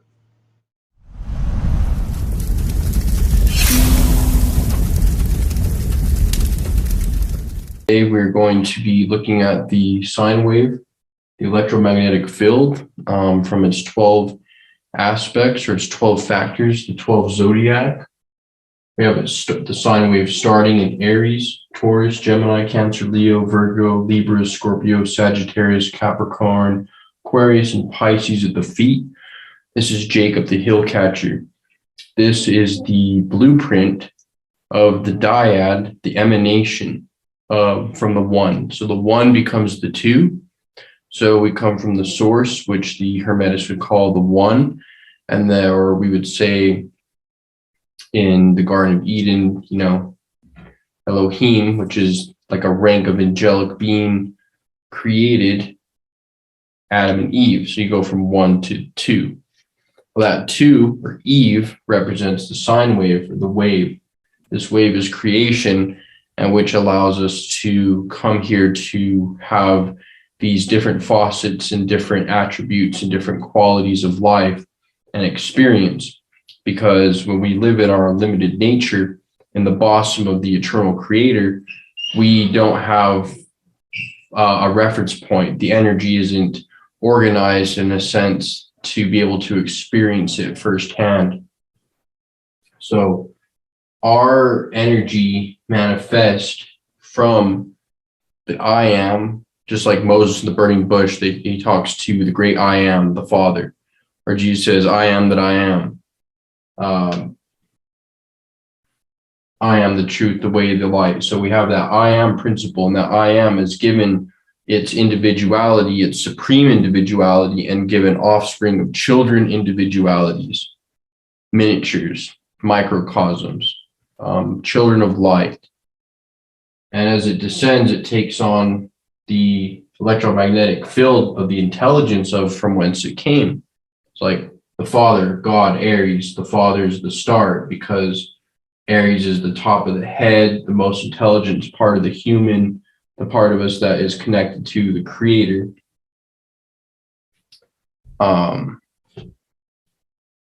We have always display of these two being godly, the Gemini being like man, the creation.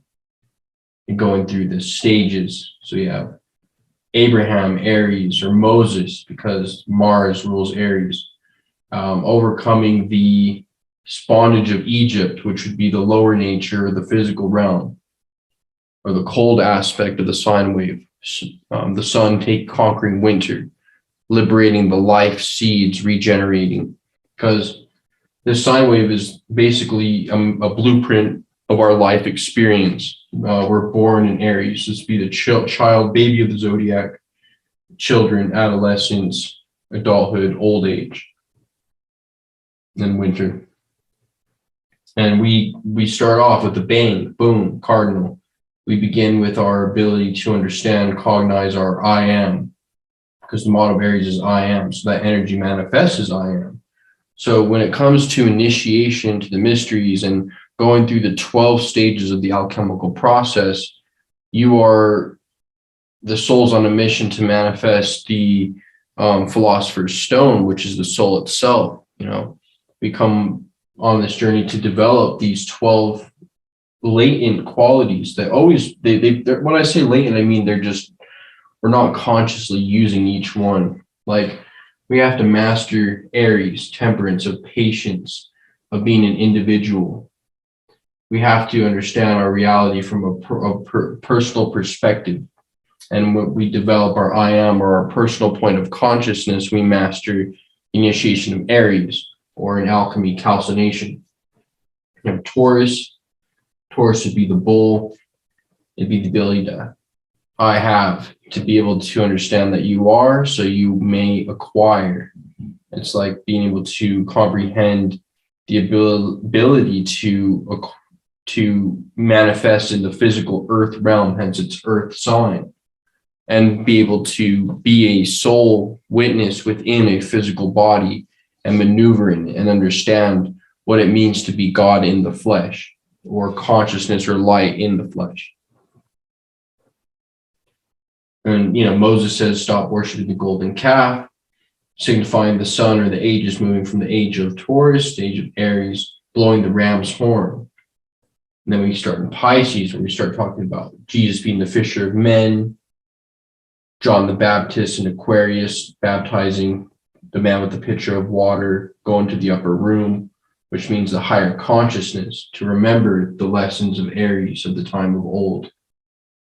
And we're always going through this cycle on a daily basis, and our initiation, our inner divine trainer, our inner divine consciousness is trying to allow us to develop these 12 intelligences. The 12 will lead to the 13th, which is the philosopher's stone, which would be the soul merging with spirit. You got to have the body dissolve into soul and the soul dissolve into spirit, so that Jesus says, I am the Father, I am in the Father is in me, and I am in you. So we have to combine all three of these aspects together. And we do this throughout our life. And the alchemist or the yogi or the magician just does it consciously. So it's interesting. We go through these initiations. Our Garden of Eden happens in Gemini, understanding the mysteries of separateness, other, man and woman, duality. We have Cancer, which would be family, foundation. We begin traditions. Then Leo, we use our willpower to overcome circumstances of the physical realm, of red shift, blue shift, positive, negative. We become Lion's tribe of Judah, and the sun is in Leo, because we activate our heart chakras and become lions of the tribe of Judah, just like what the character Jesus would do. He's a lion of the tribe of Judah, meaning he activated his heart chakra. The sun in Leo at 12 a.m. or 12 p.m. when the sun is super bright, right in the middle of the sky, symbolizes the strength and power of God, power of the Creator that is within ourselves, within our heart, of unconditional love. And when we develop unconditional love, we start activating our heart and emotions and astral body and develop a bhakti, more of a yoga of devotion to the Creator. And we go through Virgo, of course, distillation. The 12, these are the 12 processes of alchemy, of calcination, consolation, Taurus, fixation, Gemini, dissolution, Cancer, digestion in the Leo Virgo area, but then distillation. Because don't forget the spinal column, where the seed is born in Bethlehem of Virgo, is a distillery. We must distill and vaporize the energies up the spinal canal to help activate the 12 cranial nerves, which are connected to the 12 physical aspects of the body, the 12 signs of the zodiac, the 12 processes of alchemy. And on a daily level, it's even the 12 hours of the day, 12 months of the year. And when we read the scriptures, we have to look for the 12 to understand what is it talking about. It's talking about all of them, but usually it's talking about a specific one at each time. So the initiate starts his journey, Aries the warrior, taking that leap of faith of I am to gain the individuality of the soul. The soul descends into the physical realm.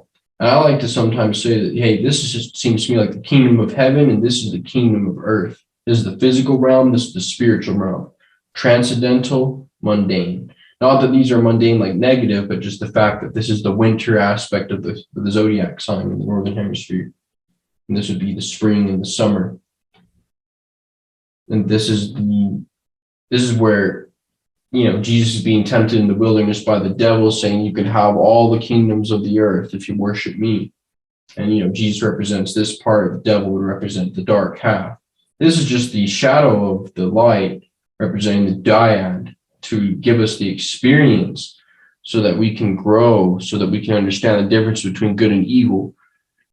And once we've, in the Upanishad, it says, once we've explored the waking state and understand the difference between right and wrong and start awakening our ears that are deaf to our consciousness, blind to spiritual truth, we become revived by the spiritual Christ that awakens our spirit so that we're no longer deaf, we're no longer blind to the truth. Yes, the Christ, the healing power of the God can heal blindness, physical blindness. And yes, the healthy aspects of the sun can help in that regards, and raising the chrism also heals the physical blindness, but also raising the chrism and practicing and following the ways of the solar Christ is healing us from our spiritual blindness, from our physical death. We are Lazarus. Mysteries of Lazarus is we are Lazarus. Lazarus is come forth Lazarus, because we're entombed in the physical. When the winter strikes winter and all things are dead, then the sun comes in spring. And as we can see now in the northern hemisphere, it's starting to light up. And Lazarus says, and Jesus says to Lazarus, come forth. And he comes forth. The earth brings forth life once again. This is how we understand it spiritually, psychology, alchemically, on a very real level. We help. Your words could bring forth someone who's in a state of death, of stagnation. Lazarus, how many times have you been in someone's life where you've used your words, the Christ within you speaks, because Christ says he's within us. Krishna says he's the Paramatma within our heart. When that godly force speaks and gives life to someone who's maybe in a very bad state in their life, considered metaphorically, figuratively dead, and they rise. This is how we have to understand it alchemically.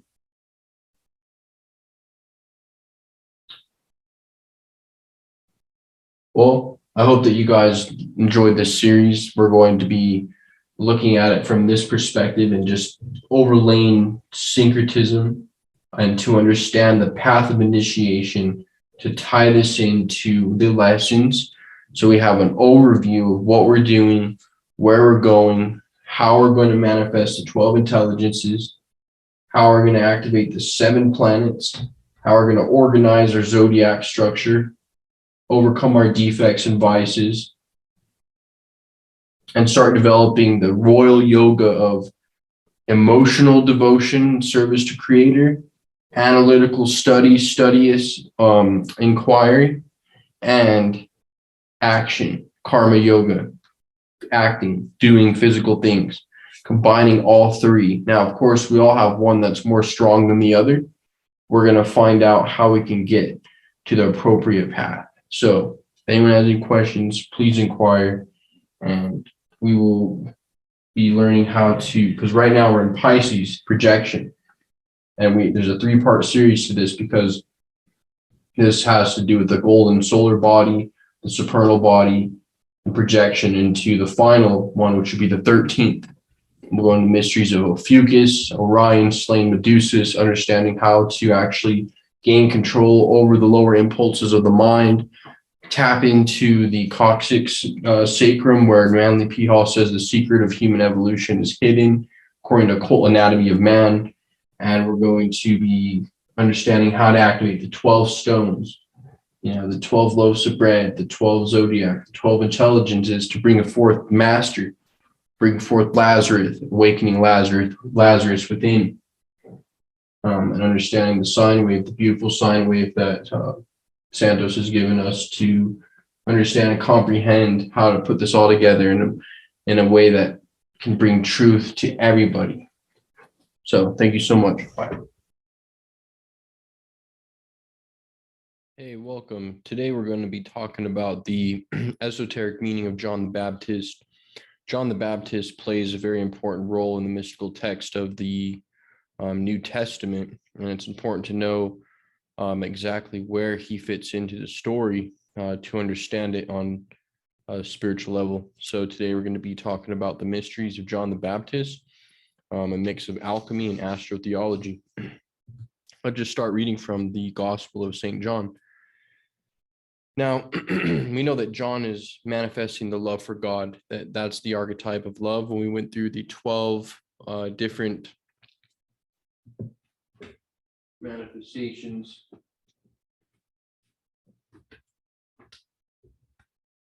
here on the board, we have faith, strength, wisdom, and love.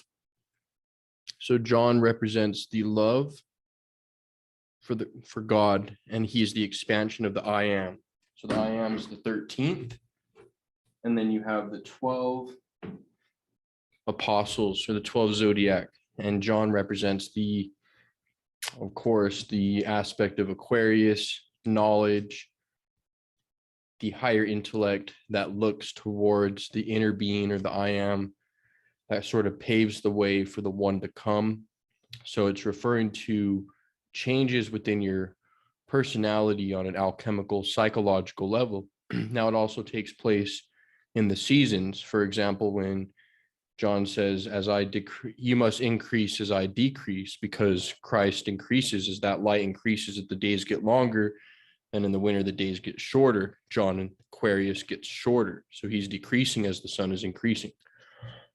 So this kind of play, this psychological drama is very deep, because John and Jesus being the mystery of, in a way, Gemini, just because of their relation and being born, prophesied to being born by Mary. So these all indicate, that they're special characters within the drama, and also very specifically archetypes within you and me. So it says, in the beginning was the Word, and the Word was with God, and the Word was God. That word is referring to the first emanation, or the logos, that emanates from the bosom of the divine Father, Mother, God unity, or Krishna and Radha, or that projects that voice, or that it fundates itself and creates a child. That child is the divine individual, the first being, and that Christ is the Word, because that first emanation is a sound, and then that sound is made flesh when it incarnates into the physical realm. So the same was in the beginning with God. All things were made by him, and about him was not anything made that was made. In him was life, and the life was light of men. And the light shineth in darkness, and the darkness comprehended it not. So that sun is the inner illumination, that light within us that comes and dispels the darkness of ignorance, of the identification of the body. When the Christ, or the light, comes within, then you have full awareness of the divine self that's separate from the body, that's witnessing all things. So this is referring to, on a higher level, before this even happened, before we were individualized, that essence was emanated from the bosom of the highest abode, which was that sound, which then crystallized all existence, the creator of all things. And that light manifests physically as the sun that we see on the ecliptic, and every day when we wake up, that light is that physical representation of that, or the essence of what is taking place. So when that sun comes up in the morning at 6 a.m. Aries, it's dispelling all of the darkness. It's dispelling all of the shade. We wake up, our eyes open. So these are the things that illuminate our mind so that we go about according to the plan of the sine wave. So there was a man sent from God whose name was John. The same came for witness, to bear witness of the light, that all men through him believe. So John is that aspect of the witness that witnesses the inner being, or the I am. He was not that light, but was sent to bear witness of that light. So he's the enlightened intellect. John, on a biochemical level, John, or ionis, is the fluid or ointment that comes down from the pineal and pituitary gland into the Jordan River, which is the spinal column in occult anatomy. Because everything inside of this book is also related to a biochemical or physiological fact or a truth that is ingrained in the physical dimension. So we just got done explaining how John is the enlightened intellect, that within you is the mind that is able to comprehend a higher truth and look within yourself for that truth and find the inner Christ and then make a way and pave it. That's why in the story, John is always trying to help people repent. He's baptizing people with water. He's saying, I baptize you with water, but the one that comes after me, I was not worthy to buckle his sandals, will be baptizing with fire, and he will be coming in the clouds. This is referring to the Greek initiatory, going back all the way to Kemet, really, and really has no beginning or source. But essentially, it's known that man, as the essence of nature, that is this, the individual monad that comes from the Father, has to go through the similar pattern, or the 12 zodiac has to go through that structure of life to live inherently what it's destined to live out. So that's why when we incarnate, we that sound or that light manifests into physical form. And because of that, it's also going to appear in the body. And when John says, whose sandals I'm unworthy to unbuckle, is because he's talking about Pisces. He's Aquarius. And Pisces and Aquarius are in the same area on the sine wave, on the zodiac wheel, because it's passing from one end to the other, going from the age of Pisces to the age of Aquarius. Now, the motto of Pisces is I believe and I doubt, whereas in the age of Aquarius, it's I know. So John the Baptist, it represents that knowledge bearer who's bearing knowledge and helping people overcome the earth level of consciousness, which is the robotic phase of consciousness, through the baptism of the water. Once the consciousness is baptized in water, it acquires truth of the higher self, and John the Baptist points at the way in within ourselves so that we recognize that higher form of truth, or that being. In the East, they would call it Krishna, or in the South, Quetzalcoatl, or in the West, Christ, or the Christos, that higher being, that is the super soul. In the East, it's known that the super soul and the jiva, the individual soul, are separate. But through the process of alchemy or yoga, or to become a magician, you merge them. You remain separate, but you're able to merge. And in the Western mysteries, this is called theurgy. Theurgy is to become one, to yoke, or to unify with deity. And deity is, since it's the super soul, is aware of all of the individual entities at the same time, while the jivas, or personal souls, are only aware of yourself or your own body, your own field, until you expand that or unify with your personal super soul. So John kind of represents, is playing the part of Arjuna. Christ is playing the part of Krishna. So John is kind of like the human soul, or the enlightened intellect that is aware and is on the path. It's not perfected. Notice he's still in his wild camel clothes, eating locusts and honey. He's out in nature. He is transmuting the lower energies. He is the fluid, or the ointment, that comes down the spinal column. Before the oil has risen, it is in its wild, or a natural chaotic state. And when it's transmuted and the seed is held within and raised up, it's then transmuted into a more neutral form. So it's gone from its natural wild state to a more neutralized form.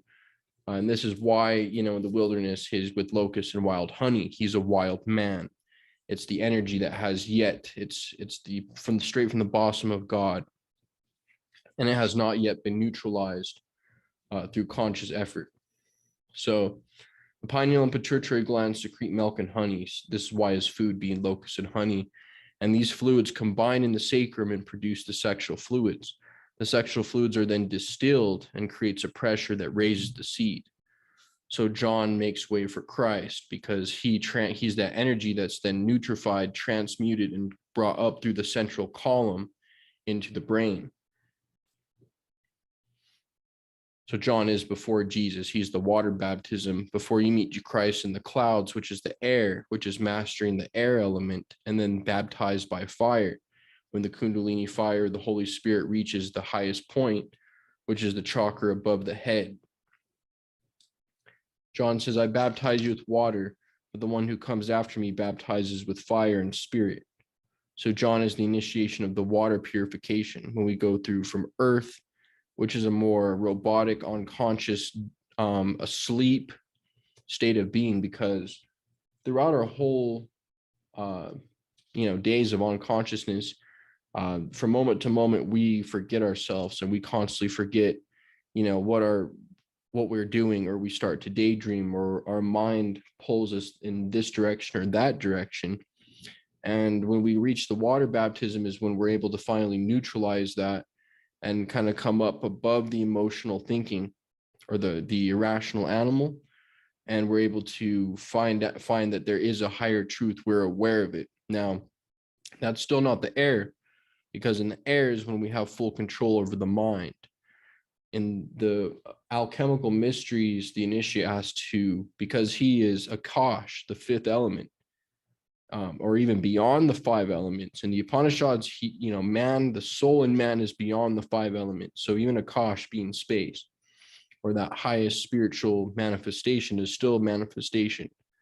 So the being, or the I am, is beyond Akash, but the soul descends from that inner abhasam or abode, the highest abode, Krishna Loka, or the kingdom of heaven, and comes in through Akash, air, fire, water, and then earth, and earth being the tomb or the physical body. And we learned from Alvin Boyd Kuhn, The Lost Keys to the Scriptures, that the voice of ancient philosophy was this: the conception in its fullness is most frankly expressed in the Gorgias of Plato, when Socrates says to Cebes, for indeed, as you also say, life is grievous thing. For I should not wonder if Euphrates spoke the truth when he said, who knows whether to live is not to die, and to die is not to live? And perhaps we are in reality dead, for I have heard from one of the wise that we are now dead, and that the body is our sepulture, but that the part of the soul in which the desires are contained is of such a nature that it can be persuaded and hurled upward and downward. The intimation here clearly is that Socrates was expounding the position of the conscious entity, the solar psyche in man, which standing midway between the physical body below and the divine spirit above, is capable of being drawn either downward into death under the dominance of sensual appetites, or upward into heavenly life by the attractions of beauty and virtue. For Paul tells us that the interest of the flesh meant death, and the interest of the soul meant life and peace. So it's saying that when we descend from that life principle, the highest realm, and come into the Akash, and come into the fire, the air, the water, the earth, the soul is being nullified and being entombed in matter, and is crucified on the cross of the four elements. And John the Baptist represents the part of us that initiates the upward aspiring, or the attraction of the beauty of virtue that emanates from the Christ or Krishna. So he beholds the coming one, which is always the sun, because it's always coming.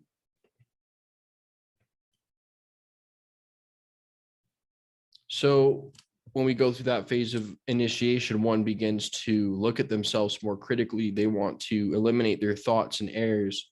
They begin to forgive themselves and others' past mistakes. There's more of like a purifying of the consciousness back to its natural state of being.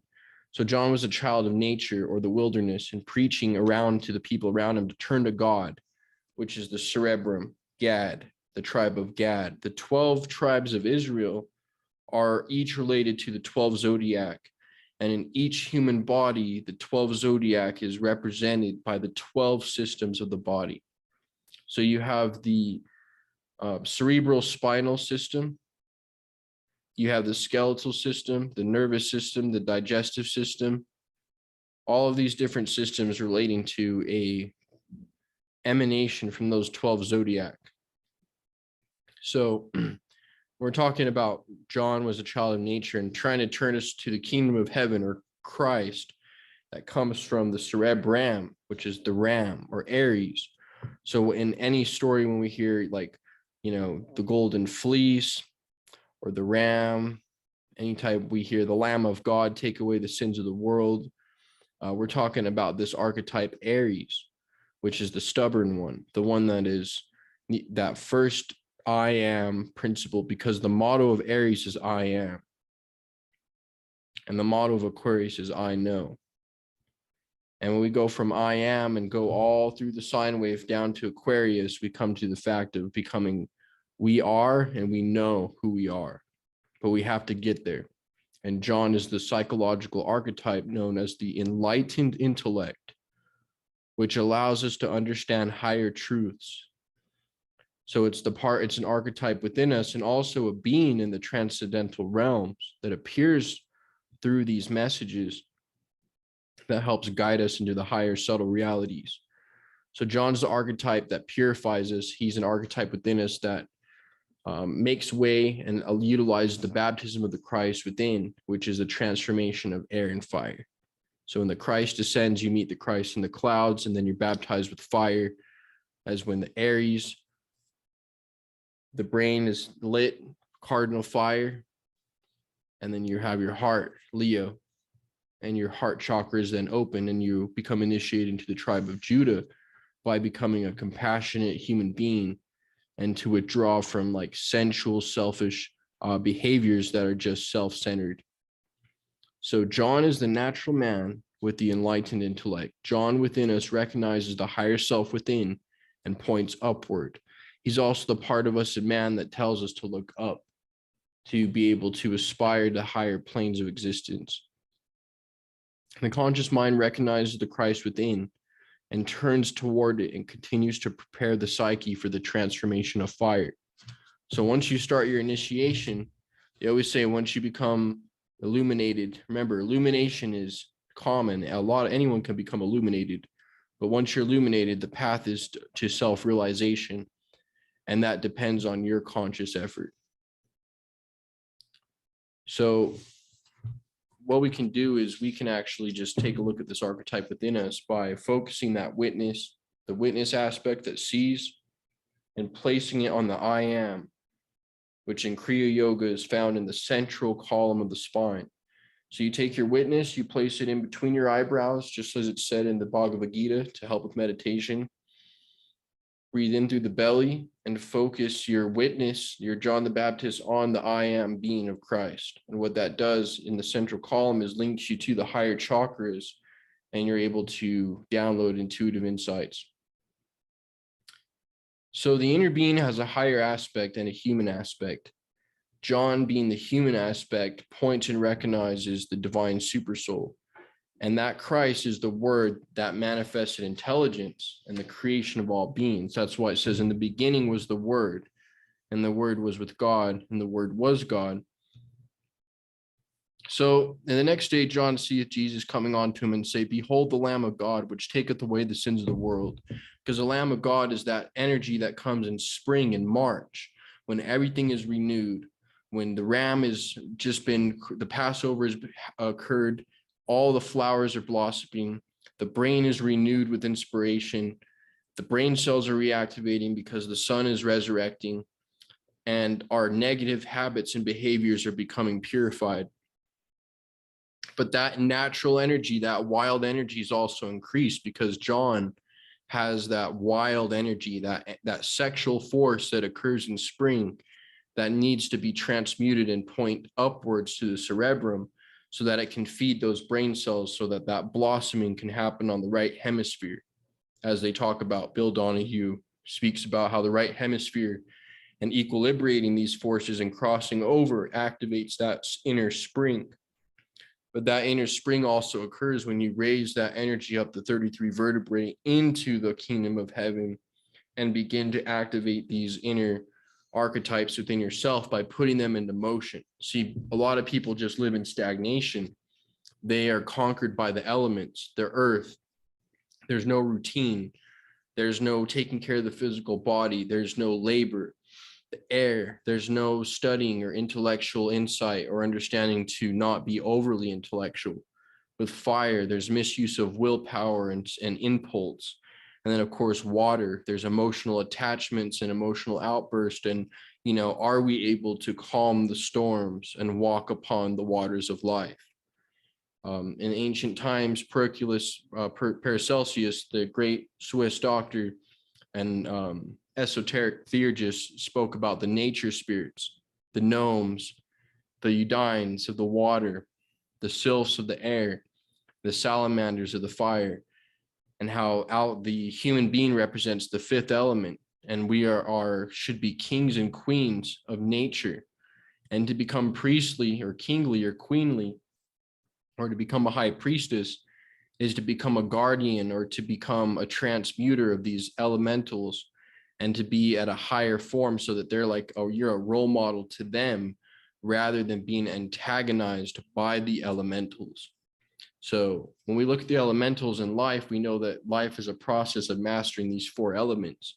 We have to master the earth, which is the physical body, air, which is our mind. Our mind is always moving from one thing to another. It's swift. We have to master the waters, calm. Remember in the boat when Jesus is in the water and the waves are coming and the disciples are getting anxious because the water's hitting the boat and the master's asleep. He's just taking a nap. He's unaffected by the water. And when he wakes up, he calms the storm. That's a role model for us because that's our inheritance. That's what the sun does on a spiritual anagogical level. Of course, on a physical level too, as you can see, light overcomes elements. It overcomes water. It can go upon it. It doesn't get absorbed by it. It doesn't disappear through it.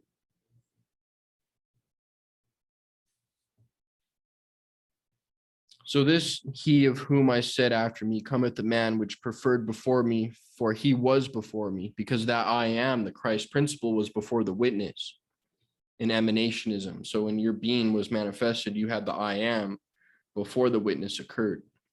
The witness being the self, the inner self that sees. And I knew him not, but that he should be made manifest to Israel. Therefore I come baptizing with water. And John bare record, saying, I saw the Spirit descending from heaven like a dove, and it abode upon him. And I knew him not, but he that sent me to baptize with water, the same said unto me, upon whom thou shalt see the Spirit descending and remaining on him, that which is baptized with the Holy Ghost. Because when that Kundalini rises from the earth level of automated consciousness to water, to realizing truth, to air, to having no thought, then the fire comes, which is the purification of all the past karma of the brain and the mind and all the impressions from the animal nature. Then you're going to be baptized with Akasha, the Holy Ghost, and you're going to understand your space-like awareness. And go read the Advaita Gita, or go read go listen to an audiobook, Advaita Gita. Understand the higher space-like Akashic nature of your being and help you understand how these elements take place. So, and the third day there was a marriage in Cana of Galilee, and the mother of Jesus was there, and both Jesus was called and his disciple to the marriage. Now we're going to get into the marriage of Cana at another time. Today we're just going to be focusing on archetypes, understanding allegories, and how John the Baptist is the water aspect that nullifies the physical element and creates consciousness and truth within. So Mysteries Taylor, a famous writer, writes that the Greeks believed that human souls were confined in the body as in a prison, a condition which was denominated Genesis or generation, from which Dionysius would liberate them. This generation, which linked the soul to the body, was supposed to be a kind of death to the higher form of life. So we see this when John the Baptist is imprisoned. John the Baptist, that part of us becomes imprisoned. And then that when that head is chopped off, it's symbolized because King Herod, he hates John the Baptist. He's the evil ego. He's the adversary in the story at the time. And when John the Baptist, he's preaching the truth and creating a scene that is uncomfortable for the ego, his wife decides to have him killed and imprisoned. Well, this is on an anagogical level, the soul descending into a physical realm and being trapped. Same with Krishna being born in the prison. Same with Christ being born in the stable between the goat and the Sagittarius and Capricorn, the goat and the horse. John the Baptist is in jail, gets his head chopped off. The ego's died, the Christ remains. John the Baptist did his mission. He baptized the consciousness to reach the higher level, and that intellect is now transmuted to its higher form, a metaphorical death. And this also represents John's head is cut off when we fall for our materialism and lose to our lower nature as well. It's dual in meaning. And the lower mind or ego, the King Herod, imprisons the spiritual nature of our mind, John, because that entropic force is always pulling souls down to want, not really down, but see that solar luminescent sound becomes solid and becomes formed.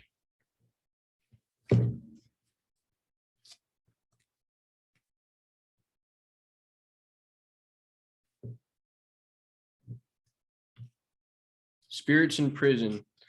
Plato himself said that men are placed in the body as in a prison. He even considered the body as the shelter of the soul, an idea that carried one step farther the ancient Egyptians' representation of the body, and the goddess Hathor as the birdcage of the soul. That this imprisonment was equated with the idea of death to the soul is clearly expressed by Taylor, who, in commenting on the writings of Macrobius, writes, "The soul in the present life may be said to die as far as it is possible for a soul to die, occultly intimating that death of the soul was nothing more than a profound union of the ruinous bonds of the body." So the ancient esoteric occult secret is that when the soul dies, it sacrifices itself to give life to an organism, which is a creature that dwells upon the physical plane, that has its own individual ego that's created by nature, and is also accompanied by the individual higher self or super soul. And throughout their journey, they merge together. The animal nature sacrificed and carried up into the heavens to be an individualized, solarized ego. So like, for example, the transfiguration of Jesus is like when the sun's in Leo, it's very bright, or sun at 12 o'clock when it's right above. But also when that light, that invisible light, is going to be purging and completely surrounding and penetrating the personality and purifying it to where the individual's higher self and the lower personality merge. But like the personality merges into that higher individual self, which then is still separate from Krishna, or Christ, but is its own individual being, which has been guiding us for our whole lives. That's why we've been safe. That's why a lot of the times miracles occur where we feel like something's watched over us or something has taken us over. That's the Christ walking on the waters of life. The soul never truly incarnates into the physical realm. Therefore, it is unaffected by the elements. Thank you.